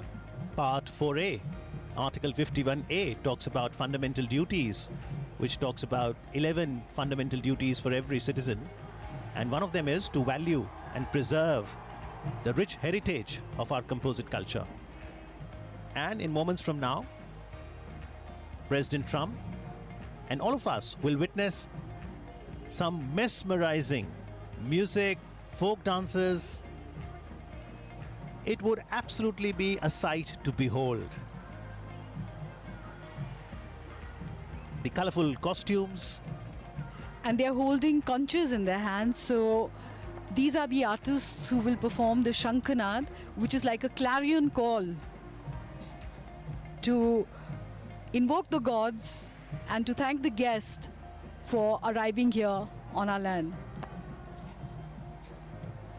And the umbrellas that you see,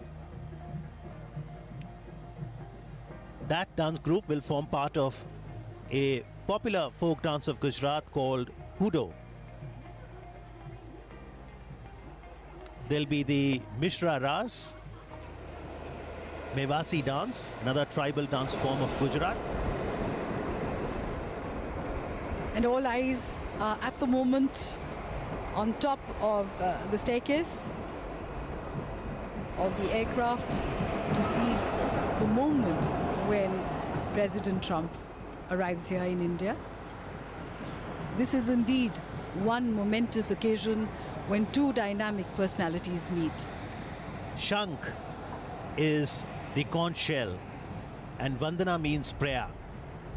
To welcome the American President Donald Trump, Shank Vandana will be done. The Shank is praised in Hindu scriptures as a giver of fame, longevity and prosperity.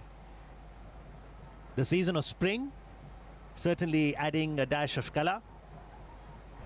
And this is the beast, the presidential limousine. It is a very heavily armored car with its own GPS system. And it is, of course, so well guarded that nobody can attack it. In fact, the windows of this Cadillac never open. The driver's window opens only up to 3 inches to ensure the safety and security of the president.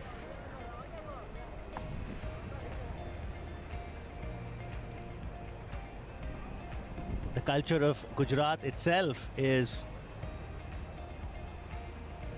wonderful, whether we talk about the Garba dance, the 9-day dance festival during Navratris, the culinary cuisines, and the son of the soil, Honorable Prime Minister of India, Shri Narendra Modi, arriving now to welcome the Honorable President of the United States of America, Donald Trump, and other distinguished guests. Prime Minister Narendra Modi has given a clarion call of Ek Bharat, Shreshth Bharat. At the Howdy Modi event in September 2019, Prime Minister Modi had expressed, unity in diversity is our heritage. It's our speciality. And we can see it being showcased. It is the proof of our vibrant democracies. This is our power, our inspiration. Wherever we go, we take the principles of diversity and democracy along with us. And the Prime Minister, in his Mann Ki Baat address on All India Radio yesterday, said from Kutch to Kohima, from Kashmir to Kanyakumari, the vastness and diversity of our country fills every Indian with pride. We can experience it right now. It is always a moment of overwhelming joy.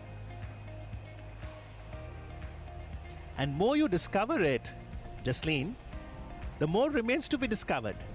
That's absolutely right. And when you talk about this pride in our country, in our traditions, in our culture, it goes along with us wherever in the world we go.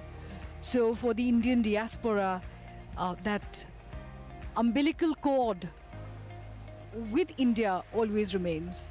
There are a lot of Gujaratis in America, and this will be moments that they are watching and cherishing for themselves.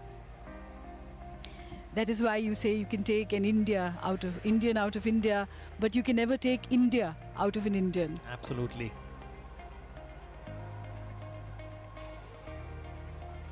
Finally, that moment is going to arrive now, which people across the globe are anticipating to see. The personal chemistry between the two leaders is very good.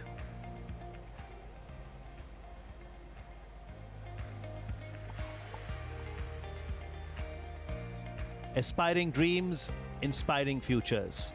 Great countries, greater friendship. Two strong nations, one great friendship. Welcome to the World Heritage City of India. In fact, Ahmedabad is the first World Heritage City of India. Jaipur has also got added to that list. Stronger friendship, brighter future.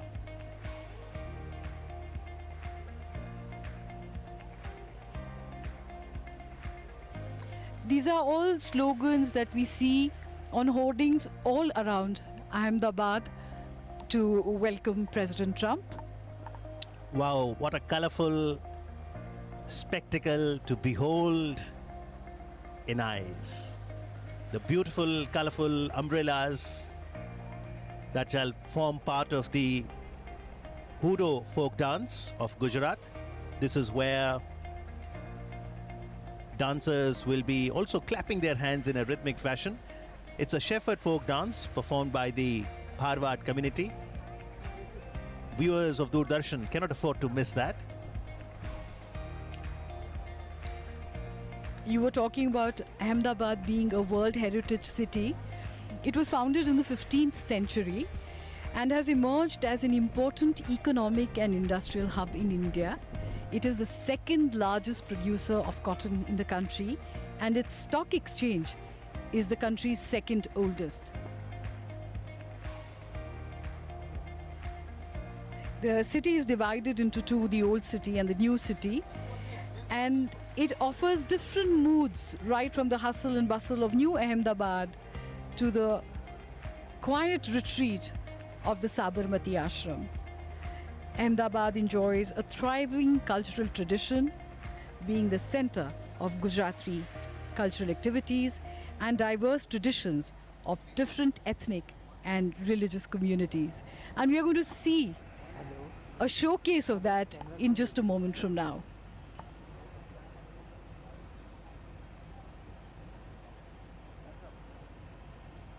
Prime Minister Narendra Modi, the artists,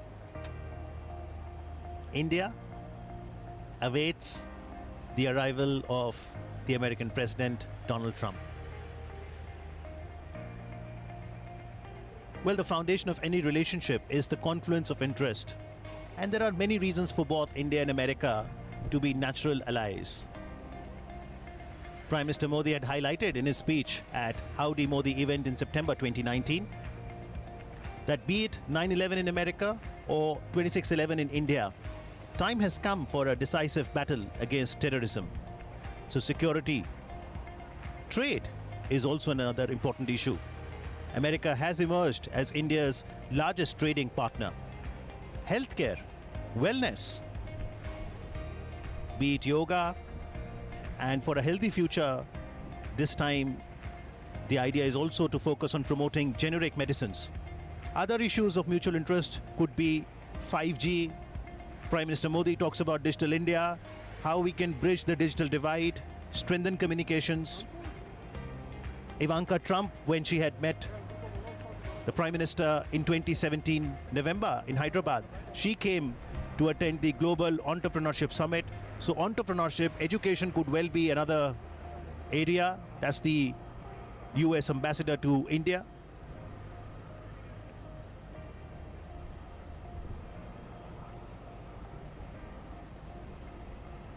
The aim, of course, is to deepen the friendship between the world's oldest democracy and its largest.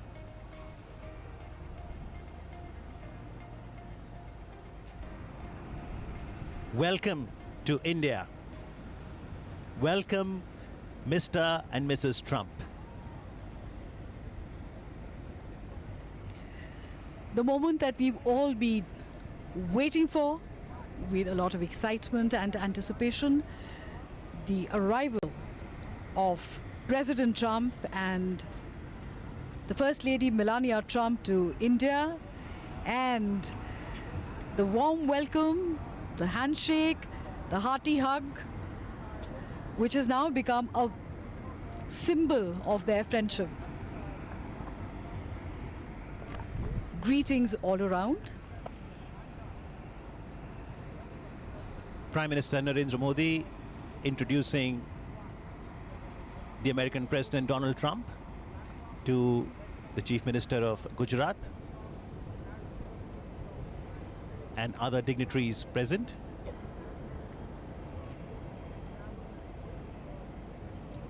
This is the first visit to India by President Donald Trump.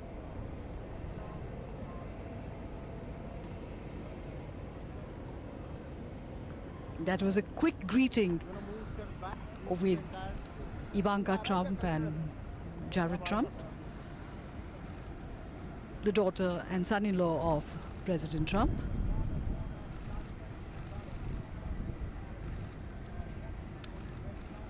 A tri-services guard.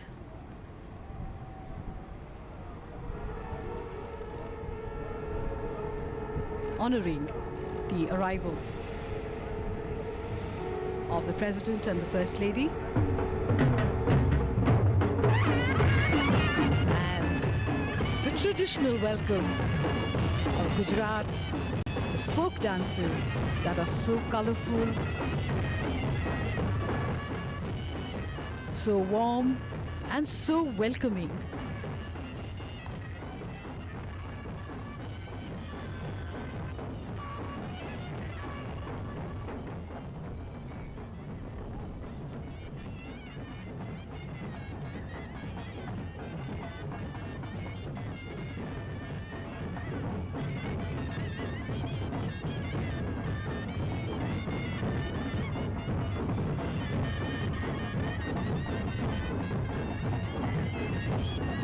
The blowing of the conch shells is considered auspicious, pious, and the sound there positively energizes the environment through the vibrations. There is such a festive air here.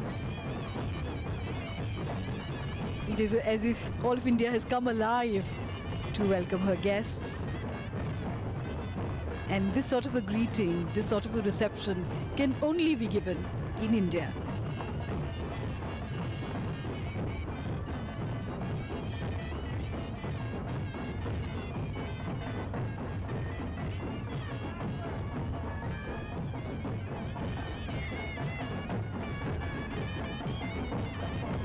And after being greeted here at the Sardar Vallabhbhai Patel International Airport,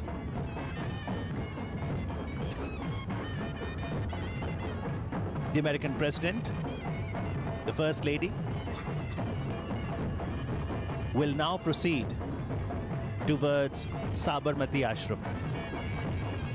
But what will await them on the route, Jasleen, is also going to be fantastic. The cultural extravaganza, music, dance, arts, crafts await the arrival of the dignitaries on the route as the culture of 28 states of the country will be showcased. So, on this short route, President Trump and the First Lady will experience the sights, the sounds, the colors, the culture of all of India on this short journey.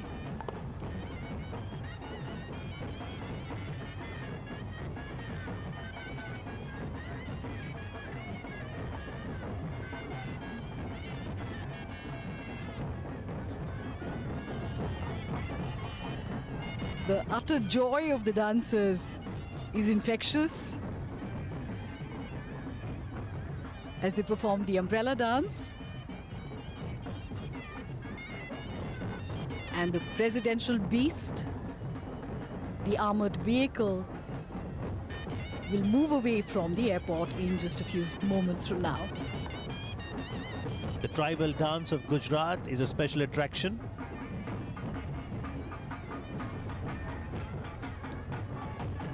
Conservation and preservation of the rich culture is so very necessary. The sheer diversity is spectacular. In the background, what you also saw was a glimpse of golf dance, which is known as ribbon dance, where the dancers will hold on to a cord and they will make an intricate braid at the end of first set of movements where it all gets mixed up. But then in the next set of movements, when the dancers move, the braid gets unrevealed and all the cords are loose and single once again. Completely majestic. We see the presidential cavalcade moving out of the airport, as also the cavalcade of the Prime Minister of India, Shri Narendra Modi.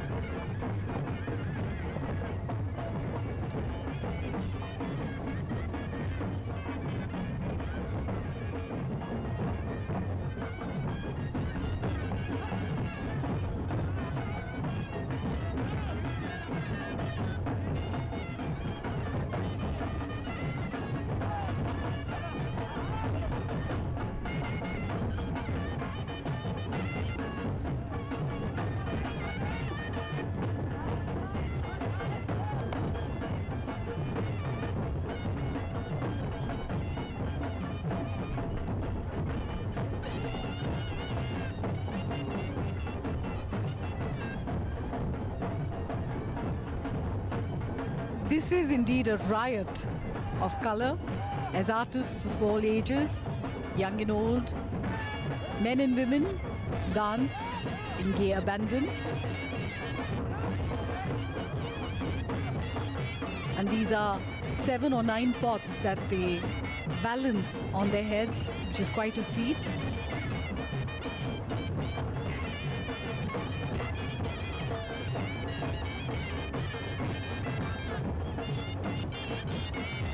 These are age-old traditions, offering a story to be told, a narrative that will help us chronicle the history better for a greater future. This is the soft power of India.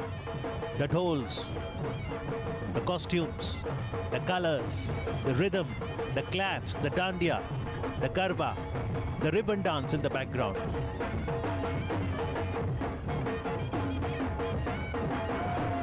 In India, we have a dance for every occasion, and ours is a country of festivals. So there is a festival every few days in India to celebrate the seasons, to celebrate the change of seasons, to celebrate the advent of the new season. Because they are all connected with nature, and as nature changes slowly through the year, so do our folk dances, and we celebrate nature in all its glory.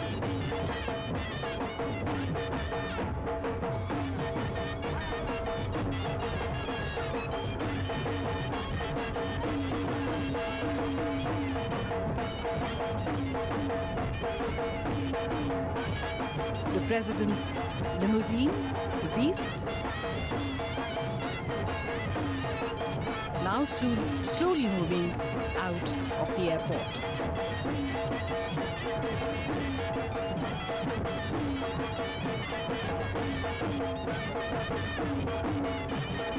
That's the golf dance, also known as ribbon dance.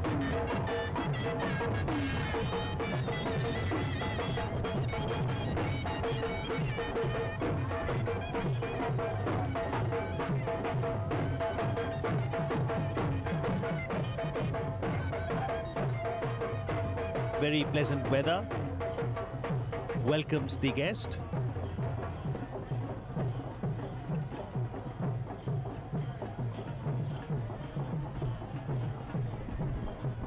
President Trump has come to India on a whirlwind tour of 36 hours. And India has decided to make every moment count because there are different kinds of activities that have been planned out for him. After Ahmedabad, he will be visiting Agra, where he and his wife will see the Taj, the symbol of love, at sunset. And of course, tomorrow there will be a formal reception at Rashtrapati Bhavan.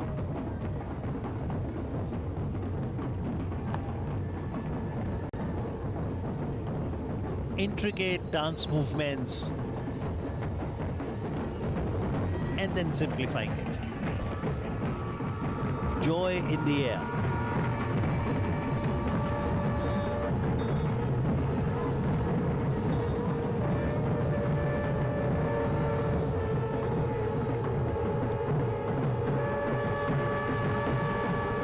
This visit of the American president to India will go a long way in strengthening our geostrategic ties.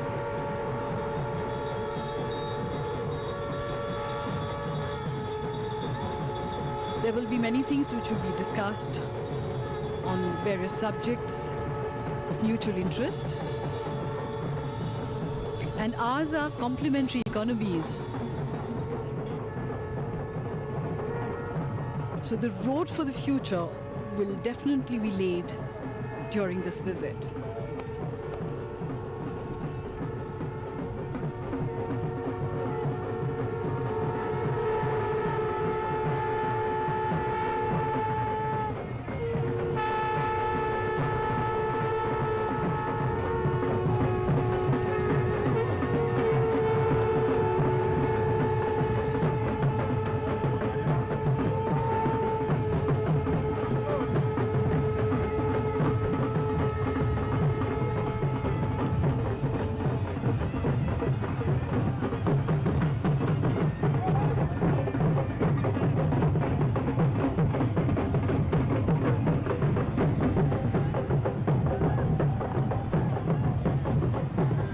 Greetings with bells. Bells are sacred in India. And of course, waves and cheers.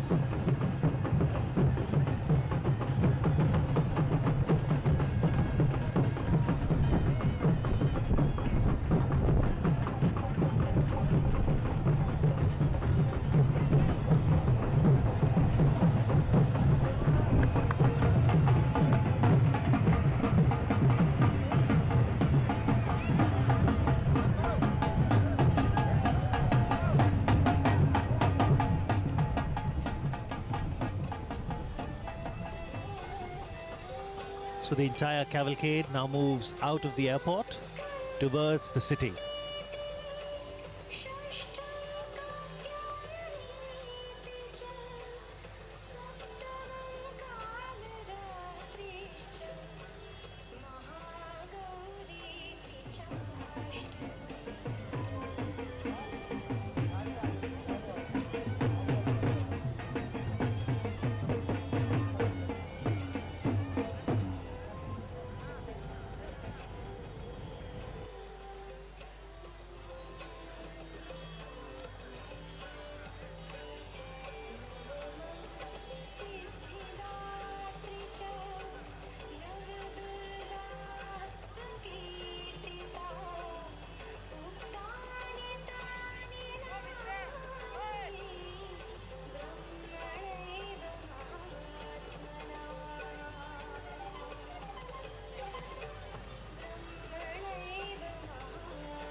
And after receiving the grand welcome at the Ahmedabad International Airport, US President Donald Trump, First Lady Melania Trump, Prime Minister Narendra Modi, and other dignitaries are now participating in a roadshow. Well, this has been the most awaited and much discussed event of this visit, when the President of world's most powerful democracy and Prime Minister of world's largest democracy shares the bond of friendship. This is approximately a 22-kilometer long roadshow, and perhaps the longest roadshow ever held in the city for visiting dignitary. Well, the first stop of the roadshow is Sabarmati Ashram, and then it will move towards the world's biggest cricket stadium, Motera.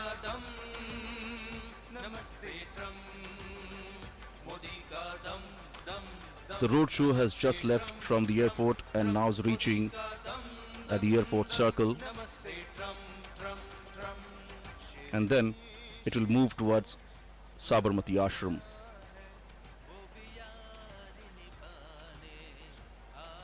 The roadshow is now moving from the heart of the city, touching some of the important destinations.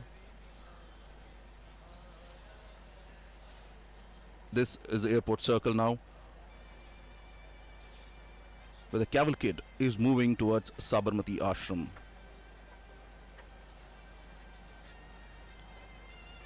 This roadshow is a perfect example of Ek Bharat, Shresth Bharat. It talks about India is a unique nation whose fabric has been woven by diverse linguistic, cultural and religious threads held together into a composite national identity by a rich history of cultural evolution, coupled with a rousing freedom struggle that was built around the tenets of non-violence and justice. And as you can see, peoples have actually gathered on both the sides of the road and greeted the leaders, the two leaders.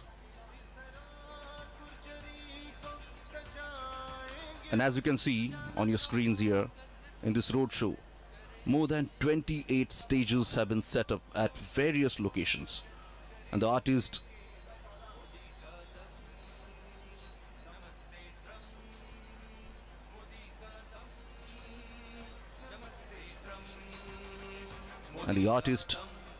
dressed in traditional attire, as you can see, presenting folk dances, music and yoga poses.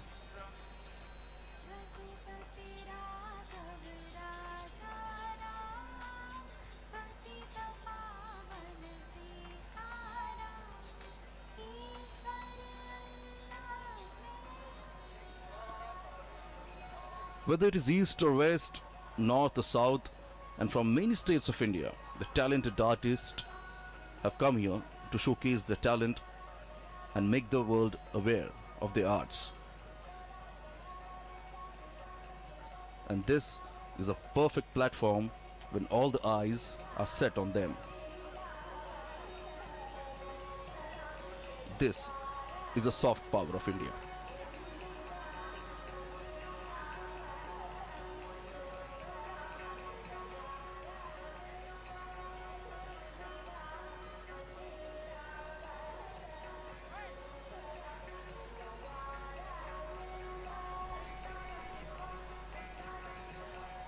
The cavalcade has now reached to the cantonment area.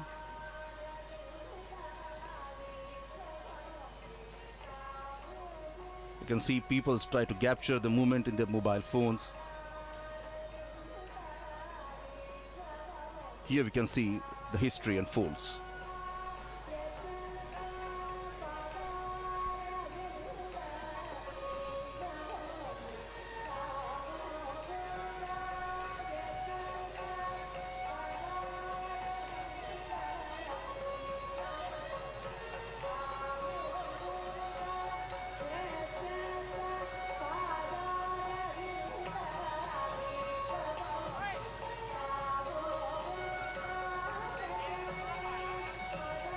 Different states from the country are presenting the traditional dance forms en route the roadshow.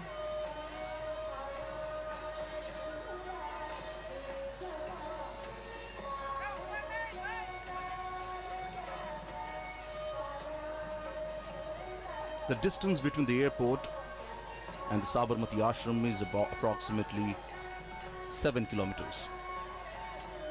And as you can see, the cavalcade is now moving towards Sabarmati ashram, have already crossed the cantonment area.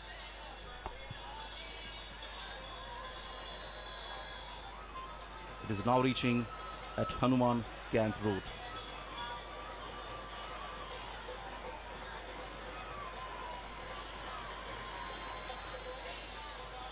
So as we're talking about the cultural performance, you can see the artists performing on the stage here. For example, Gujarat, the state in India, is presenting the Garba.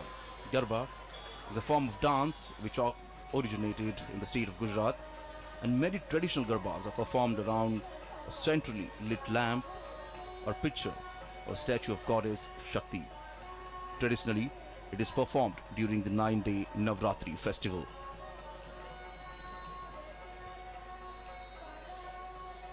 The city of Ahmedabad wore a festive look today. And indeed, people looks quite happy.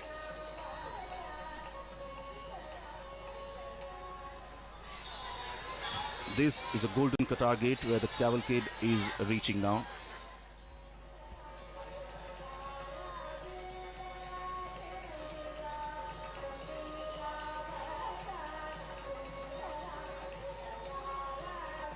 There are approximately 28 states who will be performing and presenting the different style of art, the dance.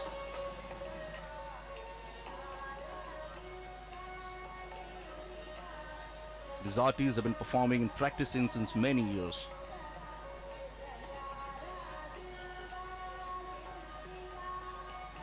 And as we say earlier, this is a perfect platform to showcase their talent, as all the eyes are set on them.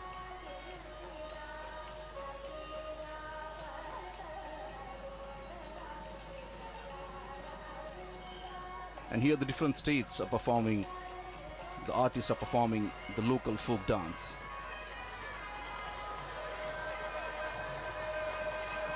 The idea of sustained and structured connect between denizens of different regions was mooted by Prime Minister Narendra Modi. Prime Minister propounded that cultural diversity is a joy that ought to be celebrated through the mutual interaction and reciprocity between people of different states and union territories, so that a common spirit of understanding resonates throughout the country.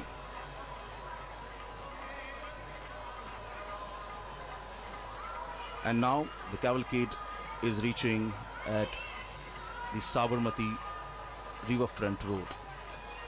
And from here, it's just 3 to 4 kilometers. The cavalcade will reach to its first destination, that is Gandhi Ashram.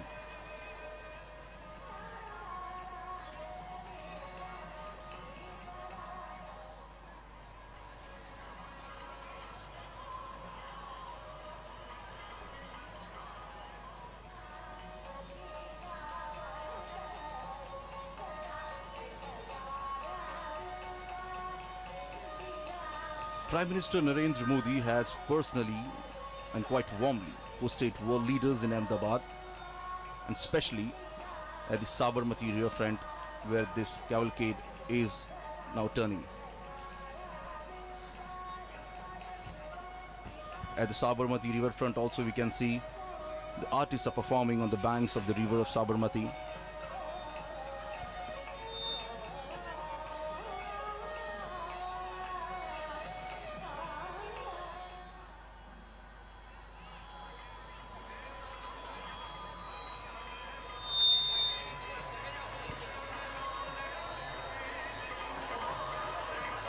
So I was telling, Prime Minister Narendra Modi has personally quite warmly hosted world leaders in Ahmedabad, including Chinese President Xi Jinping, Japan's Prime Minister Shinzo Abe, and Israel's Prime Minister Benjamin Netanyahu.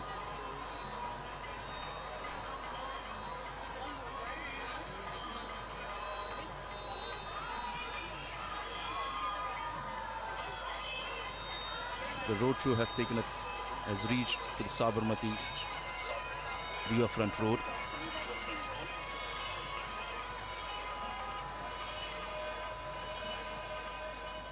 And as you can see, people are lined up here on both the sides of the road. You can see the flags of the United States of America and India.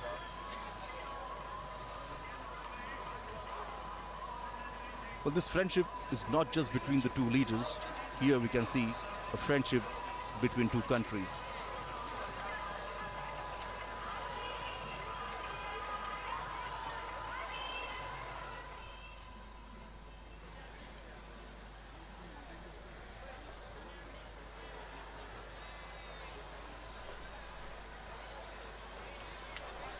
This is the Sabarmati Riverfront. This is the dream project of Prime Minister Narendra Modi.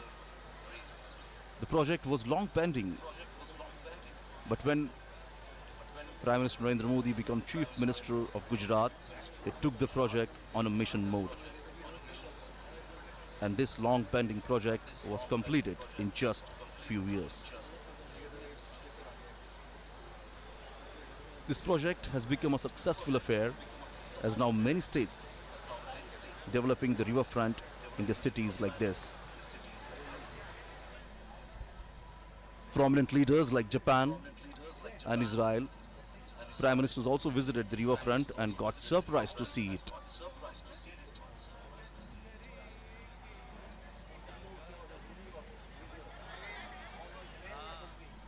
Under the leadership of Prime Minister Narendra Modi, the visit of foreign dignitaries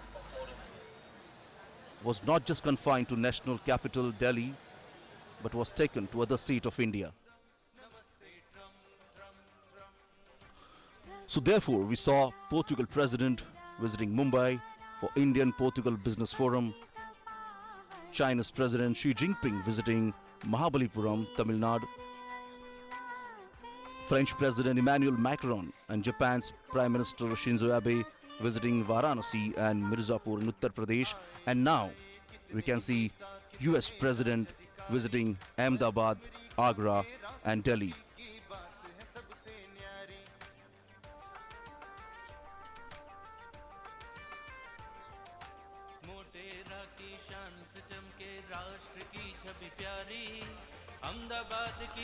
The carcade is now moving on the Subhash Bridge, and from here the Gandhi Ashram is just a couple of kilometers away.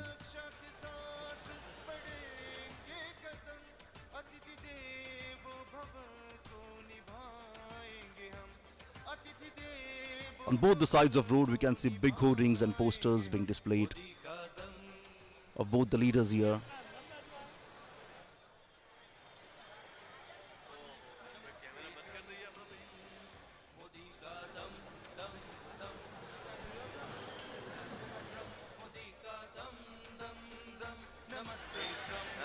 So as the first destination of this roadshow is Gandhi Ashram. The Gandhi Ashram is situated on the bank of Sabarmati River. The Sabarmati Ashram was home to Mahatma Gandhiji from 1917 until 1930 and served as one of the main center of the Indian freedom struggle.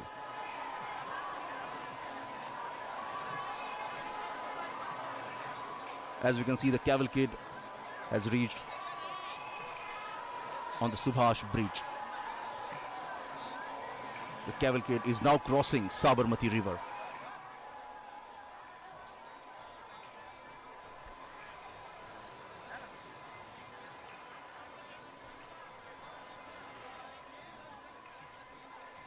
The ashram, originally called Satyagraha Ashram, reflecting the movement towards passive resistance launched by Mahatma Gandhiji.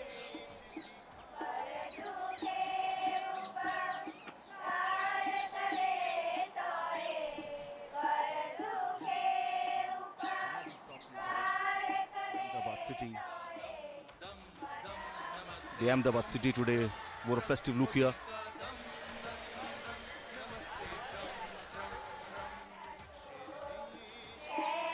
So the cavalcade of President Donald Trump and Prime Minister Narendra Modi has now arrived at Sabarmati Ashram, and en route we did see that the distinguished guests were greeted by tens of thousands of people and artists showcasing art from different states and union territories. The beautiful Sabarmati river, and on the banks of it, Sabarmati Ashram, and this is the place which is called Hriday Kunj, where Gandhiji lived for nearly 13 years.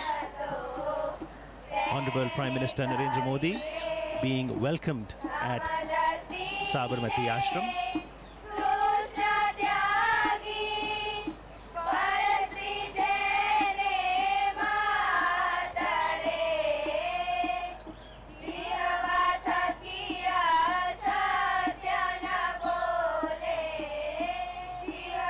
After working for 21 years in South Africa, Gandhiji returned to India in January 1915, and he chose to settle in Ahmedabad for a number of reasons. He could serve the country better through his mother tongue Gujarati. Ahmedabad, as an old center of hand weaving, would serve well to promote the spinning wheel or the charkha, and as a prime city of Gujarat, Ahmedabad would be a good source of financial support too. Gandhiji never visited America, but he had a deep connect with people. Martin Luther King was inspired by Gandhiji's philosophy of truth and non-violence as powerful tools during the civil rights movement in America.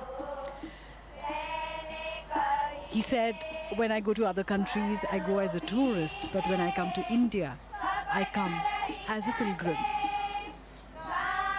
And this is the entrance to the Sabarmati Ashram.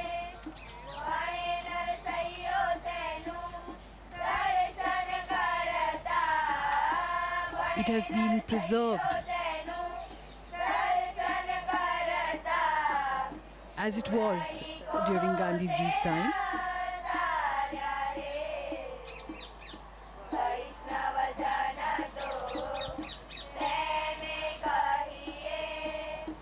Prime Minister Shri Narendra Modi ji will receive President Donald Trump and the First Lady Melania Trump.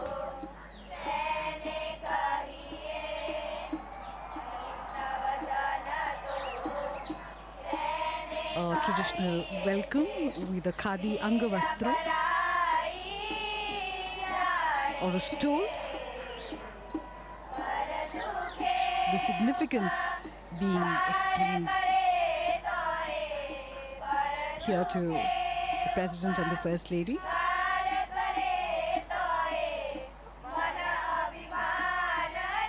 And this is Hriday Kunj. This is where Mahatma Gandhi stayed during his 13 odd years here at Sabarmati. His presence is still palpable here. There is a deep sense of peace that permeates the air. His words still vibrate in the stillness here. The President will experience the essence of spiritual India as he enters this hallowed space.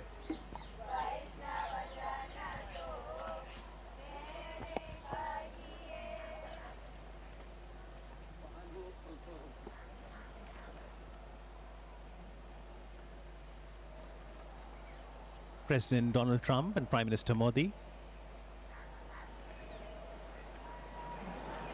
garlanding the photo of Mahatma Gandhi ji there, and we do see a prayer written downstairs. The prayer was written by Mahatma Gandhi in English, and it was titled Lord of Humility,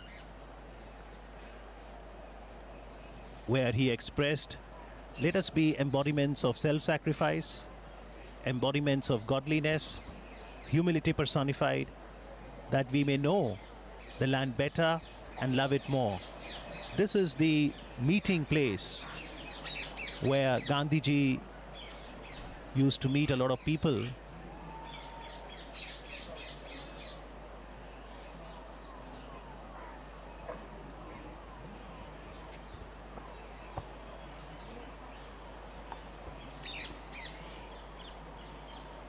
Interestingly, although Gandhiji lived here for 13 years, he didn't have a room to himself.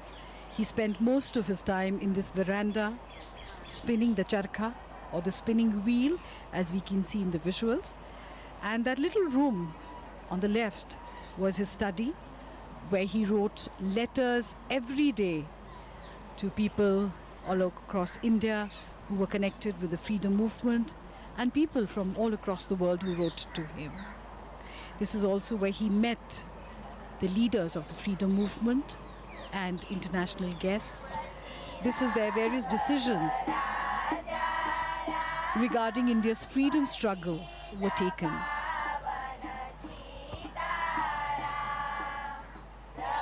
It was while living here that Mohandas Gandhi came to be known as Mahatma Gandhi. And this is the symbol of self-reliance, the spinning wheel, charkha.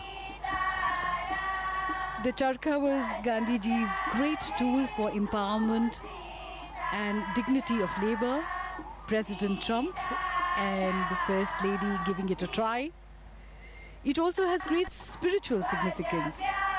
Gandhiji used to say 1 hour spent in spinning would be equivalent to an hour in self-development for the spinner. It's very meditative when you spin the charkha.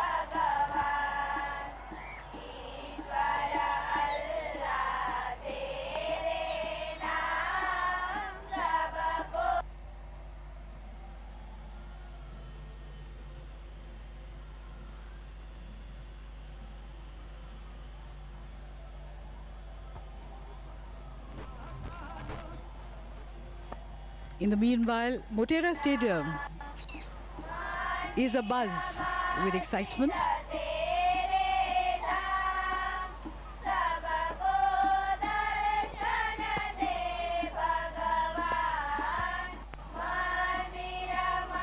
Lata Ben explaining how the yarn is spun.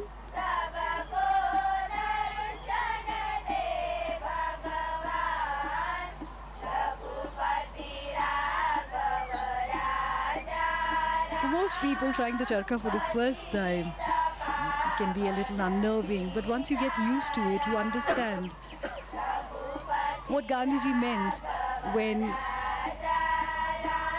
he called it the physical embodiment of his constructive program as a representation of Swadeshi, self-sufficiency, and at the same time, interdependence, because the wheel is at the center of a network of cotton growers, carders, weavers, distributors, and users. It also embodied the dignity of labor, equality, unity, as all volunteers were to spin each day, and finally independence was achieved.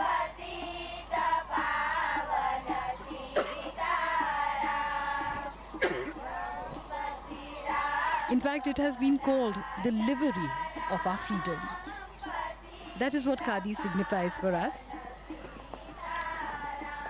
A few moments of introspection, trying to absorb the essence of Mahatma Gandhi, his teachings, and his philosophy. It's hard to imagine, but this is exactly how the Mahatma would have sat here with his international visitors. He too had a great sense of humor.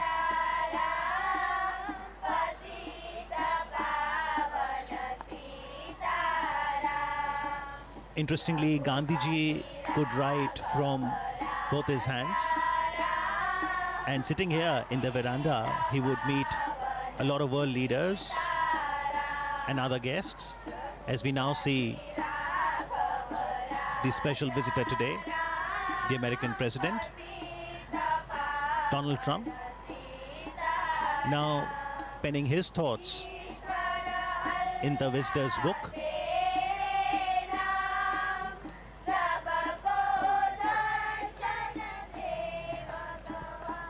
Foremost in the movements launched by Gandhiji from this very place, the Sabarmati Ashram, was the 385-kilometer salt march from Sabarmati Ashram to Dandi on the south Gujarat coast.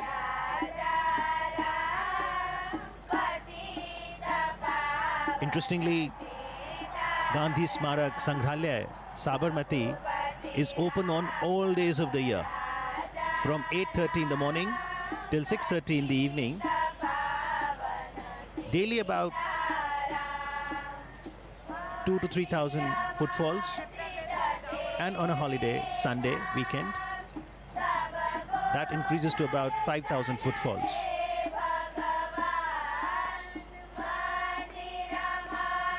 Mahatma Gandhi believed in an openness.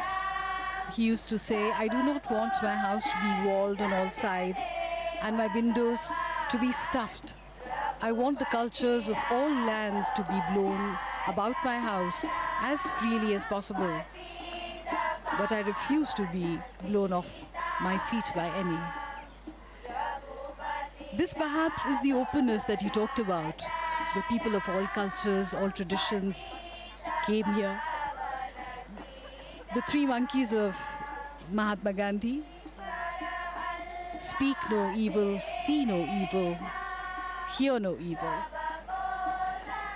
These were originally given to Mahatma Gandhi by a Japanese monk, and they became an essential part of his philosophy. And those philosophies, Jasleen, are still very relevant and encourage each one of us to ensure that we imbibe the core values of humanity, truth, non-violence, love, compassion, service, sacrifice, forbearance, and equality. The Sangrahalaya, the museum, consists of a gallery that is titled My Life is My Message. And it consists of paintings, photo enlargements of some of the vivid events of Gandhiji's life, his quotations, letters, other relics. There's a library too. And Prime Minister Narendra Modi encourages one and all, especially the youth, to understand Gandhiji, his philosophy, connect with history. There's the archives that ensures collection, preservation, and display of Gandhiji's writings, photography, voice records, films, personal belongings. As we now see President Donald Trump interacting with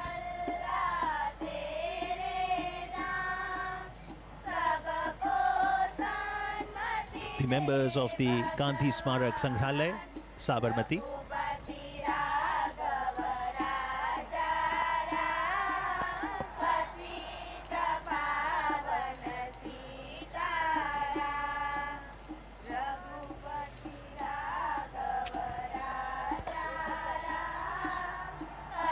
So these were few moments of reflection, of going inwards before moving onwards towards the next leg.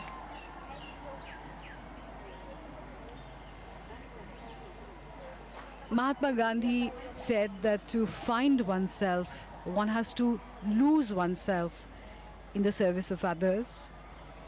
And this is a pilgrimage where one can find this philosophy and through it find oneself. And now from the Sabarmati Ashram, the cavalcade will move to the new Motera Stadium. And for today, perhaps Motera is all set to transform into the loudest stadium in the world. That is quite true. We've been hearing loud cheers emanating from the stadium. The President's daughter, Ivanka Trump.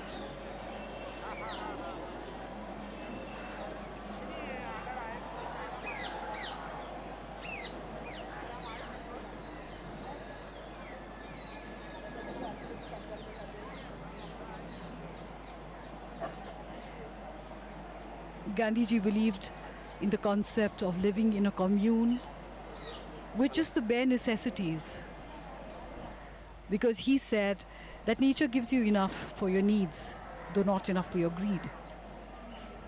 And this was the ideal living conditions that Gandhiji talked about. The residents here would work for 8 hours a day, and in the morning and evening spend time in meditation and prayer, and prayers from all faiths were recited here.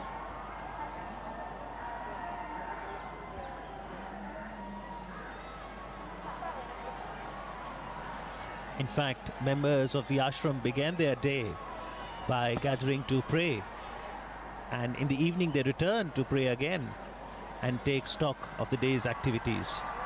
The entire environment, the trees, the calmness, the positive vibrations, the energy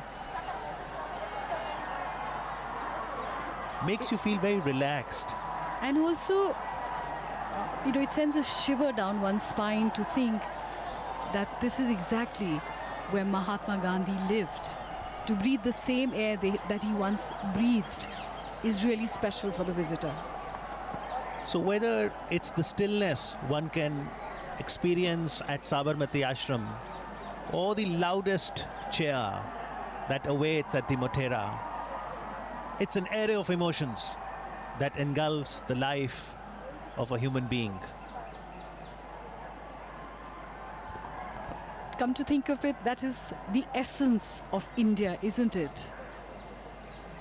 We are the loudest and the most joyful when we celebrate our festivals with great color and a lot of music and dancing. And yet, when it comes to moments of reflection, we turn inwards.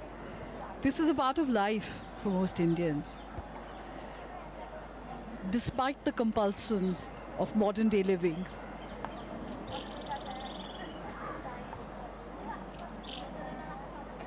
the three monkeys.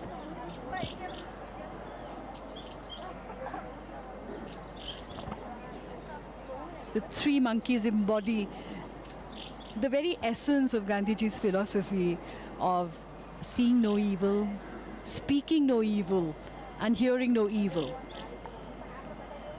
So when you look for the good in others, you only see the good in others, which gets reflected in your own being.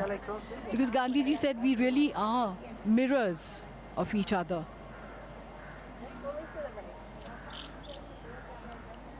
Mahatma Gandhi also said that an eye for an eye would eventually turn the world blind.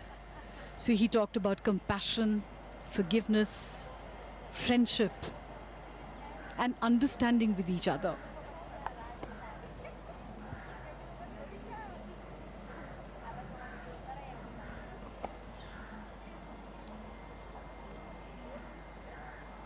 To my great friend, Prime Minister Modi, thank you for this wonderful visit. It has been signed by President Donald Trump. Also And the First Lady, Melania Trump, has signed there. Exactly. People do usually come here and pen their thoughts in the visitor's book.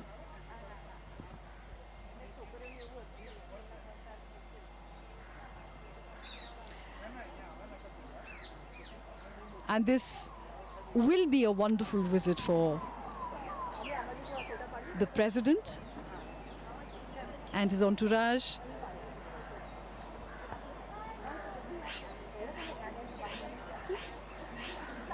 The Prime Minister's carcade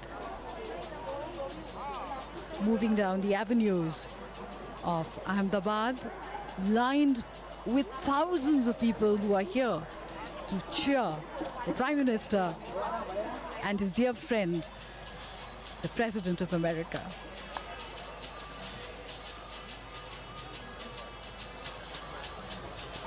The cavalcade is now moving towards the Motera Stadium, the Sardar Vallabhbhai International Cricket Stadium, which has been newly refurbished. And there are close to 1.5 lakh people who are waiting there to cheer the two great personalities who are the stars of the event.